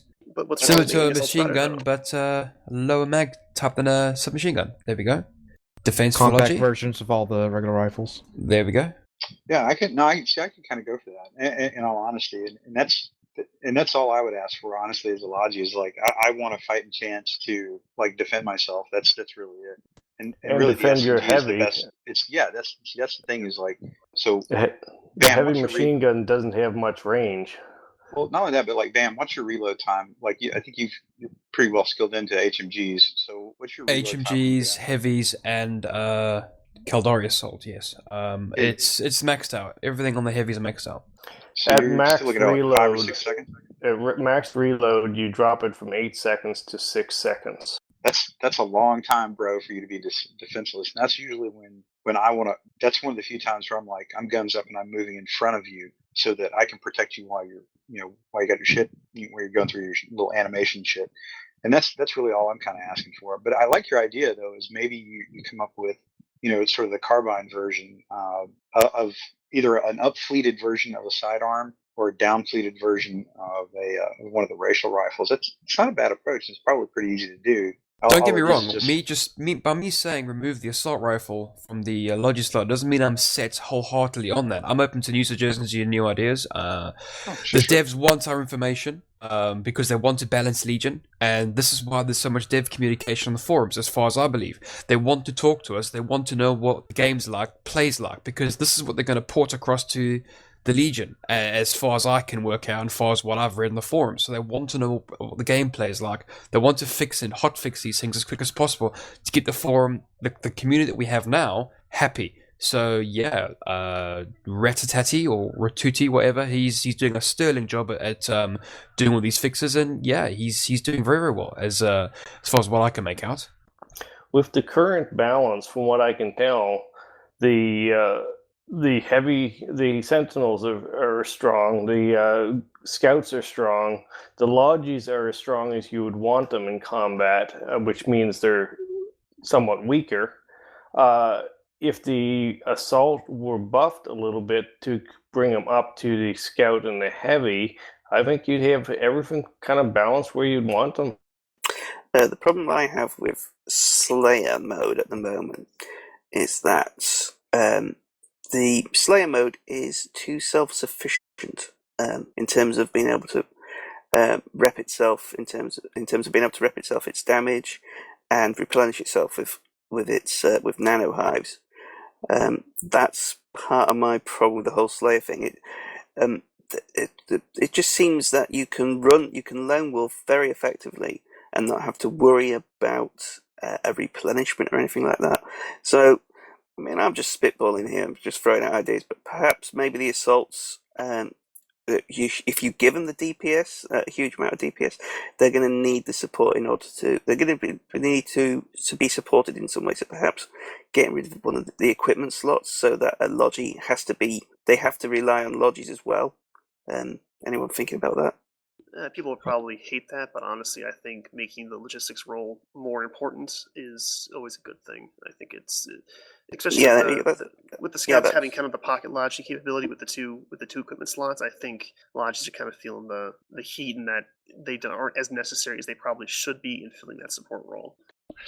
Equipment is really a big problem in that. Honestly, the effectiveness and value of equipment needs to be buffed substantially across the board and have their fittings requirements increased commensurate with that. So it's just a lot harder to fit equipment if you don't have a reduction, much like it is with the cloak and the scouts. You can put a cloak on other suits, but it's not really valuable to do so most of the time.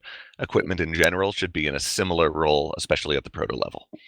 I think the other thing you have to think about, in all fairness, is if you took away that one equipment slot, or you trimmed down the scouts to like one equipment, they had to choose cloak or something else. When you do that, I don't know that would necessarily help either, because then what you're going to be driven to is even more. No. I'm talking purely about the assault class. No, I know that. Being a slayer, scouts need to be self-sufficient to a certain degree. No, Denny, I got you, but what I'm saying is, this is coming from a guy for about 9 straight months ran assault suits. That one equipment slot that you run, that's pretty critical in a lot of cases from a team play aspect, because there's a lot of times when your squad's going to be broken up into like more than one big blob, and that one equipment slot literally can be the difference between success or failure with a strategically placed uplink or a repping hive at the right spot.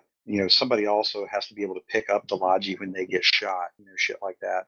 So I would just offer that I see where you're coming from on it, and I think your intent is there, but from a player perspective, I don't think people understand like how much that would sting like team play if you remove that one equipment slot from an assault suit. Well, perhaps then the Logi being the only suit that could drop an uplink. I think that restrictions aren't necessarily required to improve the support role so much as just enhancing the equipment somewhat and making the assaults valid. An assault suit that's living longer and fighting more has more armor to be repped, more times to be revived, uses up more ammo that it needs to replenish, and if other assaults are also dealing out that damage, those who aren't quite maintaining the gun game are going to be dropping somewhat faster, so that's more spawns for uplinks. So there's still the potential for support roles to really be doing well there. It's sort of a bottleneck on the equipment, and I have this thread knot that started back in like just before Codex dropped in closed beta about all of the reasons why the equipment line needs to be redone and fixed. So I won't even try to go into it all here, but that's one of the first things that has to be focused on to make the support role valid and to make Slayer Logis not exist. If there's another use for the suit, aside from slaying, if there's another role in the game, people will start doing that. Right now, though, you have mostly a few diehards trying to do it because it's fun. Just like the Minja, the Minmatar Scouts, you have some guys trying to do it because it's fun and they're focused on doing it, not because it's optimal, not because they think it's effective. And that's kind of what we need to do game-wide, is make all the roles effective, rather than have one role that's effective and that be who's the best Slayer. See, my view is to shift the commando away from Slayer and turn him into a suppression role. Basically give him a ammo magazine or max bonus instead of damage bonus. Give the damage bonus to the assault instead. That'd be pretty legit, actually. I could go for that. Yeah, that's an interesting take. I'd be in support of it. So I got a quick questions for a couple of guys, and we'll kind of tee it up for those of you that you play heavies on a routine basis. I'm not tracking that they haven't really changed a lot for the heavies in Hotfix Alpha and Bravo. Are you guys pretty cool with where the heavies are at? And is there anything you want to have done to them? Leave the heavy alone. Repair improvements have been very nice, and I'm looking forward to trying out some of these shield modifications on Fox, but I haven't got Crash maxed out yet this week. Just so you know, I have a second character, Crash Gaden, who's protoed in Amar Sentinel, and then since the 1.8 respec, I have Fox protoed in Caldari and Minotaur Sentinels. Minotaur Sentinel for a heavy. Now that's interesting. Yeah, it plays pretty much the same as my Amar suit that I've been playing since 1.3 that had multiple kin cats on it. Yeah, very quick, very nimble. You gotta have your aim wired when you run that suit. Do you run the 6-kin or do you run the normal sort of HMGs? I run with standard cheap basic ones a lot of times, although I do have a couple of suits now with the steel mill.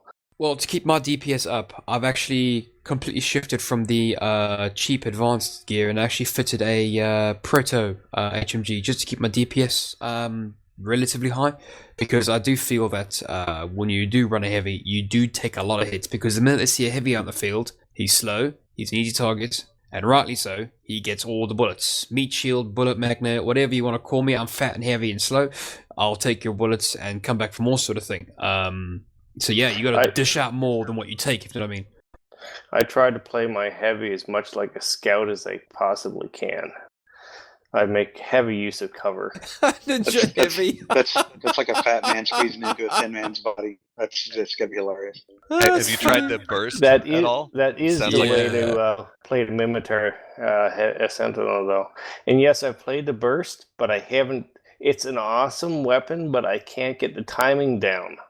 So when it's shooting, I'm not quite got it lined up, and by the time I got it lined up for the head, it's gone into a pause cycle. It sounds great for the scout heavy concept. It's the shotgun of HMGs. However, I gotta say that killing the person that kills you maybe 2 times per game is hilarious. It is funny. It is funny. For those that don't know, when the HMG goes, a burst HMG goes into the pause cycle. It's not like the a combat rifle where you can pull the trigger again to get it to go again. It pauses, but those shots are lined up. You pulled the trigger, they're going to go off, and they may go off after you die and before you fall to the ground. It's like a workable desperation grenade. That used to be something back in Codex where you could just hold down the trigger as you were dying and your gun still fired and possibly killed the guy that killed you. God, that was nuts. Back from the dead. Of course, that led to people having the gun stuck on after they died, and then you kept on hearing the gun firing even though there's no more bullets in the magazine. Yeah, that still happens. Yeah, that still happens. That happens forever. It's always happened. Yeah, it's a bit of a pain in the ass, but hey, it's just one of those little things we learn to deal with. So I think we've covered a lot of ground on Hotfix Bravo. We kind of got a little bit into some different things. I did have a comment on it. Please go ahead, Fox.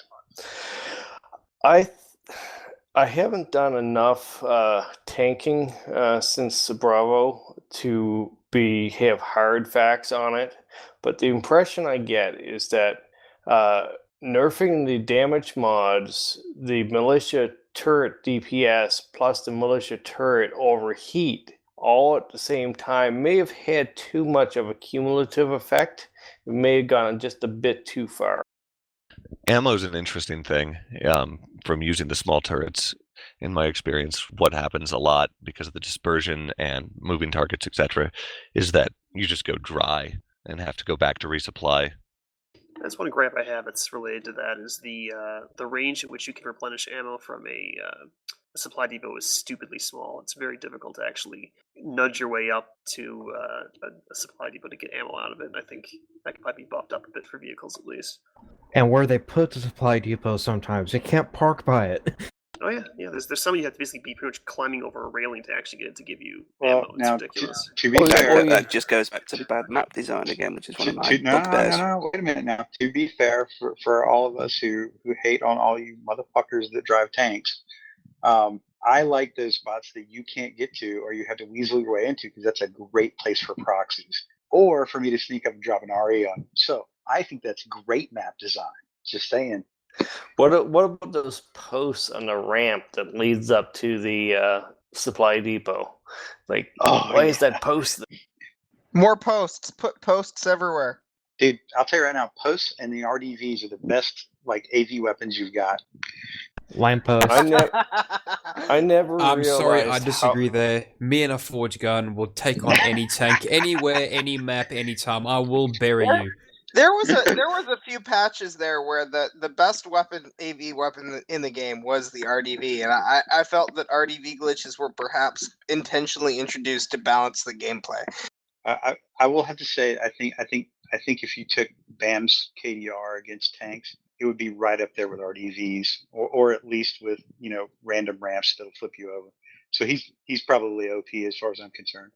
Those posts in the research lab, by the way, to labs, that is so painful, especially when they first introduced the map, and the post would not appear until like you hit it, and It's not as exploded. bad. It's not as bad as the lamppost from the closed beta, where if you drove past it, you would blow up. They were It's a Nova lamppost. You didn't see that in the description? Oh yeah, it would basically a lightning bolt would come out and blow you up. It was terrible. I never realized how many posts there were in the game until I started tanking. Fox, your voice. Stop. Fix your mic. Thank you.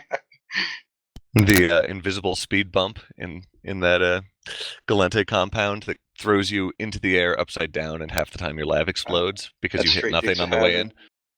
What about the mythical lamppost launcher we were supposed to get? Nah, that's DevHack. Speaking of dev hacks, I would love the idea of the devs that are involved in QA and more of the balance stuff and CCP Rattati actually employing dev hacks so that they have the availability to run all roles at all levels and get their boots on the ground some. Obviously, under assumed names might be valuable so they're not hunted to get distorted impressions, but it's a lot different seeing something kill you a bunch of times or thwart you a bunch of times than it is trying to run that and seeing how hard it is to make that work yourself. I know there have been several times where I was just adamant that something was broken during closed beta until I tried to use it myself and then realized that no, the guy doing it was just really good at that. That's not broken, that's player skill. And there's a sliding scale, but boots on the ground makes a real difference in understanding how the game works. That's why I really try to avoid forming an opinion about a weapon or a role until I actually try it myself. Because I mean, like you said, there's a lot of times where I've been like, "Oh my god, it's ridiculous!" And I go in there, I'm like, "How the hell does he kill people with this? It's nuts." So it's good to get a nice, well-rounded experience, at least a little bit, so you kind of get a feel for the weapons and how they actually perform. That's one reason why I go Omni Soldier. Yeah, much respect on that, Iron Wolf. No, yeah, and I would say, and again, let me throw this in there to all you guys in the room that are interested in representing the players. I don't look for anybody you don't have to top the kill boards every week. I don't need to see you on the overall, KDR super feed like in my Merc quarters. But it does a lot for me as a player to know that the people that are wanting to represent me play the game a lot, and at least as much as you're going to be able to as a CPM, mostly because you do get that hands-on feel, and you kind of get that subjective understanding. It's a little bit of what Kevall was saying, is like, how do you talk to the normal gamer? What you got to play? And I think that's something critical that I look for is that guys actually have their hands on the game, and they're checking it out, and they see. And when I talk to you, or when a player talks to you, you kind of you can conceptually understand what they're talking about when they're like, "Hey, well, have you thought about this, that, or the other? What were the conditions you were trying it at?" And it's much more that helps me as a player know that the guys representing me are seeing things the same way I am, from the in match perspective. So just throw that out there. Real quick, not to cut anybody off, we'll jump back into the conversation real quick, but I think Pokey's got to go in a second, and if you wanted to throw a shout out before you had to bail, Pokey. Yeah, sure. Just thanks for all the new CPM guys coming on here and talking to us. It's always good to speak to you in person and get your thoughts and kind of a feel for you as a person. So thanks for showing up at the show. It's good to have you. You're welcome back. Shout out to OSG, my corporation. Bunch of great guys. I know they're testing out some E3 betas and whatnot. I have a lot of fun with that, so it's been good stuff. But yeah, I'll see you guys next week, and talk to you later. Cheers, All right. Pokey. Cool. Hey, the only thing Pokey's going to miss is probably the shortest and sort of for me, one of the funner parts of this. They just had the E3, super uber game release conference here last week or so. A lot of great YouTube videos, a lot of things released. And one of the interesting things I do, because I love Dust, and sort of by extension, I'll probably end up loving Legion, much like I'm addicted to CCP games. But I I do look at other games and I see what are things that I would love to be present in my primary games.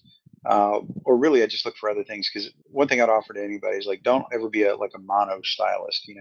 Play other games to get a different perspective on things and see how other games work, and you'll always pick something up you can bring back to better your own play. But I was kind of curious what you guys thought. If you've seen any of the all the new games coming out, there's a lot of the PS4 games are starting to bubble up, now. What are you guys seeing out there that you're interested in playing outside of CCP products? What's kind of caught your eye? I'll kind of open it up to you guys. Well, sorry, you go first. I was just gonna say, Nintendo kicked Sony and Microsoft's rear this year. The Wii U is actually a game console, and cool things are coming, and that's what I'm excited about. Okay. Yay! I care about that because no, I don't. Denny, you can go now. I'm sorry. Denny, go ahead, man. Yeah, the one thing I'm sort of involved in as well at the moment is I was on the forum, the discussion design forum for Elite Dangerous, because I shoved a shitload of money at them at the Kickstarter. Boo! Yeah. So I'm playing Elite Dangerous a lot, and I've got to tell you that game is shaped to be something very, very special. But I've heard about that game. I have heard about that game. It looks interesting. What's it about? I have to say what the problem is with it, though, is that the company that is making it are greedy douchebags. When they sell a premium beta, it's more expensive than the normal beta.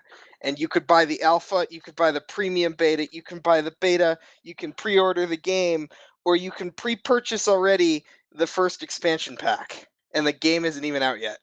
Any company that develops a game or puts it up for market is a greedy douchebag. They're not doing it for the fun of it. They're doing it for the balance books. They want money. They want your money. Yes, but they beat EA in douchiness, and that's hard to do. Well, if they've got a good enough game, people will pay and they won't bitch about it.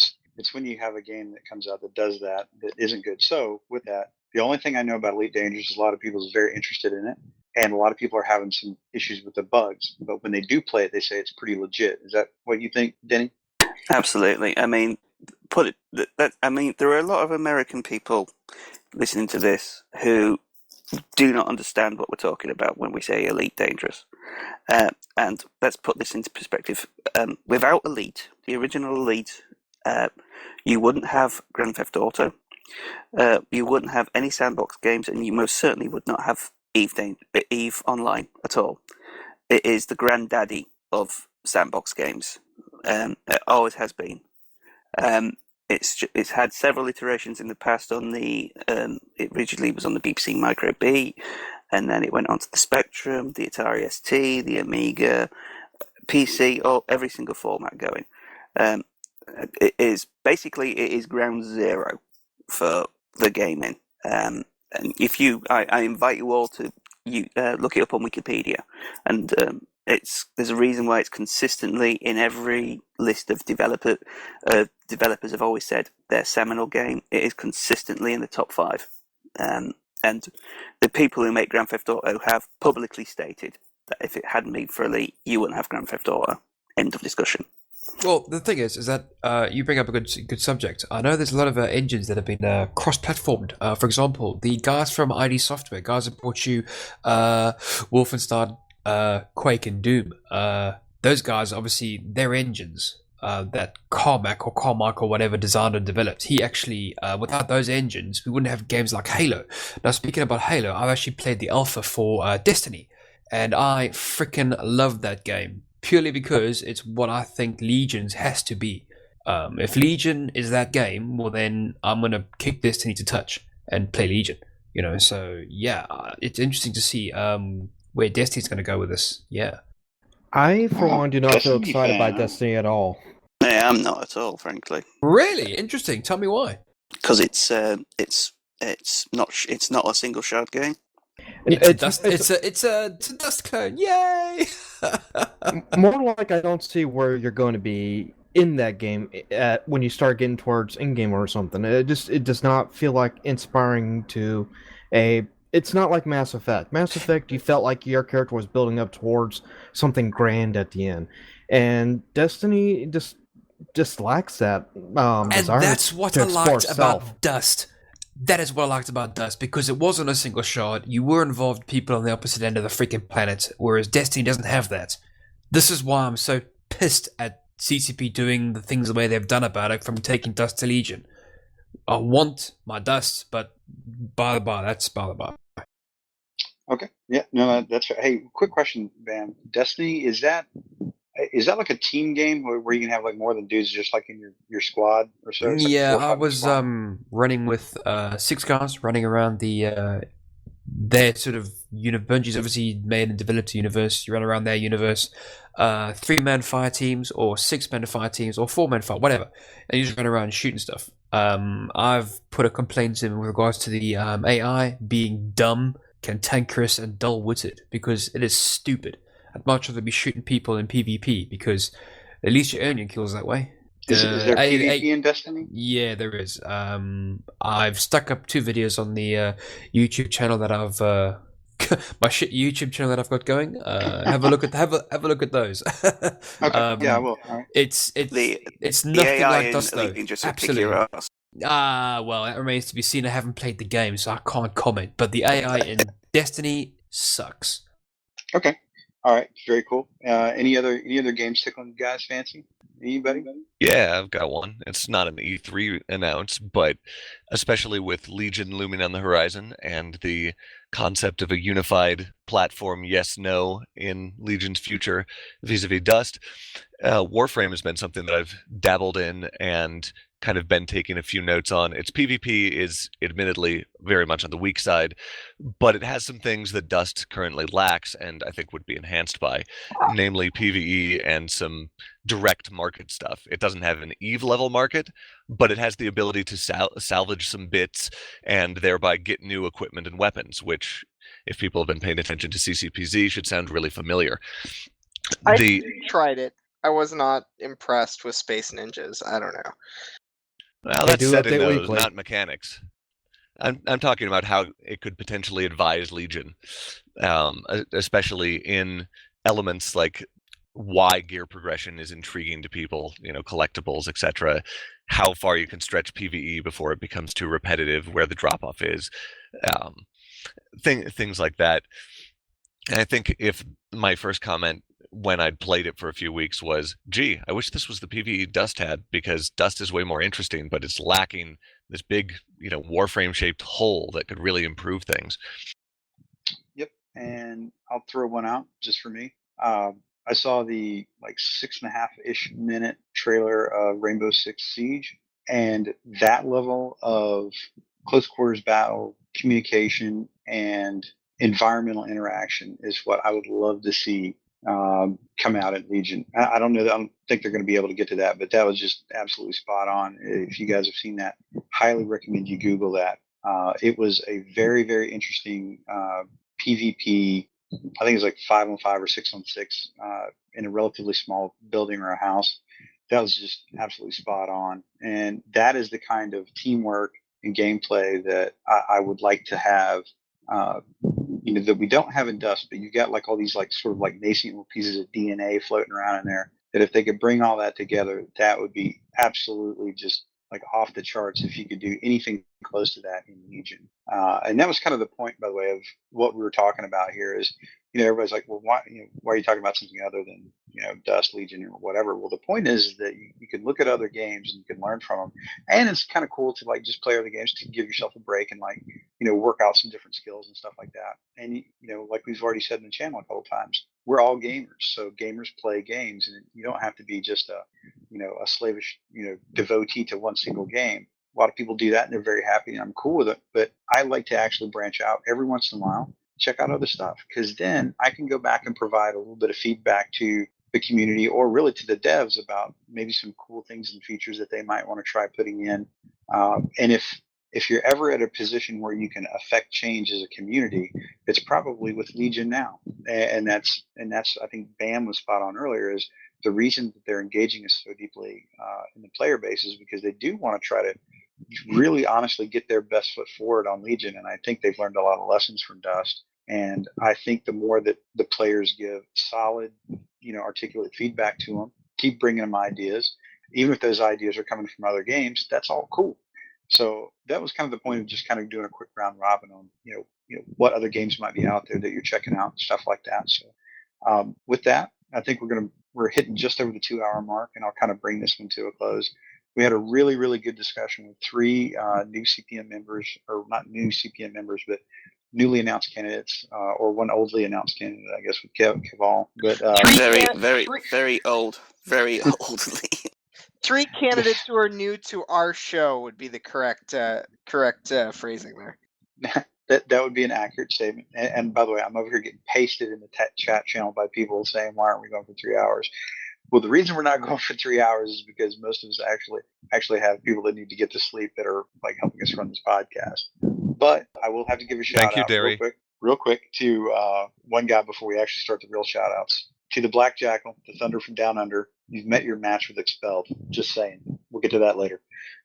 So with that, we'll start the official shout outs for the show. And we'll lead it off with CCP. I'm not ready for my shout outs. All right. Okay. All right. No, check this out. When you start your name with an A so that you can move to the front of the line, and then you're not prepared when I call on you, I am now mentally moving you all the way to the bottom of the line. All the time. Ouch. All right, watch this. Bam, any shout outs? Yeah, I've got a few. First, I'd like to thank the 3 new CPM nominees for answering my stupid, mundane questions and for putting up with me and my idiocy. Thank you very much. Secondly, I'd like to say thank you to CCP Rattati, Tattoo Dude, whatever, doing some excellent work on the Alpha Bravo. I think those are absolutely epic. Leave the HMG alone. Don't touch the heavy. Please. Please, bro. Please. Yeah, again, just a gamer, and thanks for having me on the show, dude. Thank you. Excellent. And real quick, Bam, you got a Twitch stream up now, right? Oh, yeah. I tried streaming some Battlefield 4 today, and yeah. I suck at Battlefield 4. Yeah, I highly recommend you guys check out Bam's YouTube channel or catch him on Twitch. It's always up for a laugh. Cross? Yep. Quick shout out to CCP Rattati. Thanks for helping Dust not go extinct. A further shout out to all of my support Logi bros. Appreciate you guys not choosing to go extinct despite the year plus of getting nerfed for what Slayers are doing since there's no assault roll. And finally, a shout out to the cats in the barbershop. I appreciate you guys not cutting my throat so that I'm not extinct. And I'll catch you later on. Cool. Denny. Again, thanks very much, CCP Rattati, for everything you've been doing so far. And I do know that the devs listen to this show and all the podcasts. So, CCPZ, I'm holding you to your, and CCP Rouge, I'm holding you to your promise of a tweeted picture of the new market screens later today. So, I'll be chasing you up on that. Okay, and Fox.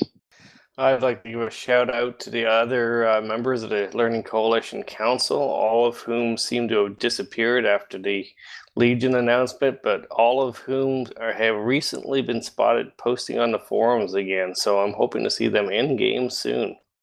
All right, and Iron Wolf Saber. I'd like to give a shout out to CCP Logibro for making the elections happen in the first place. Amen. Hey. Yeah, thanks, Logibro. And Aeon and Mandy for making me feel stupid this week.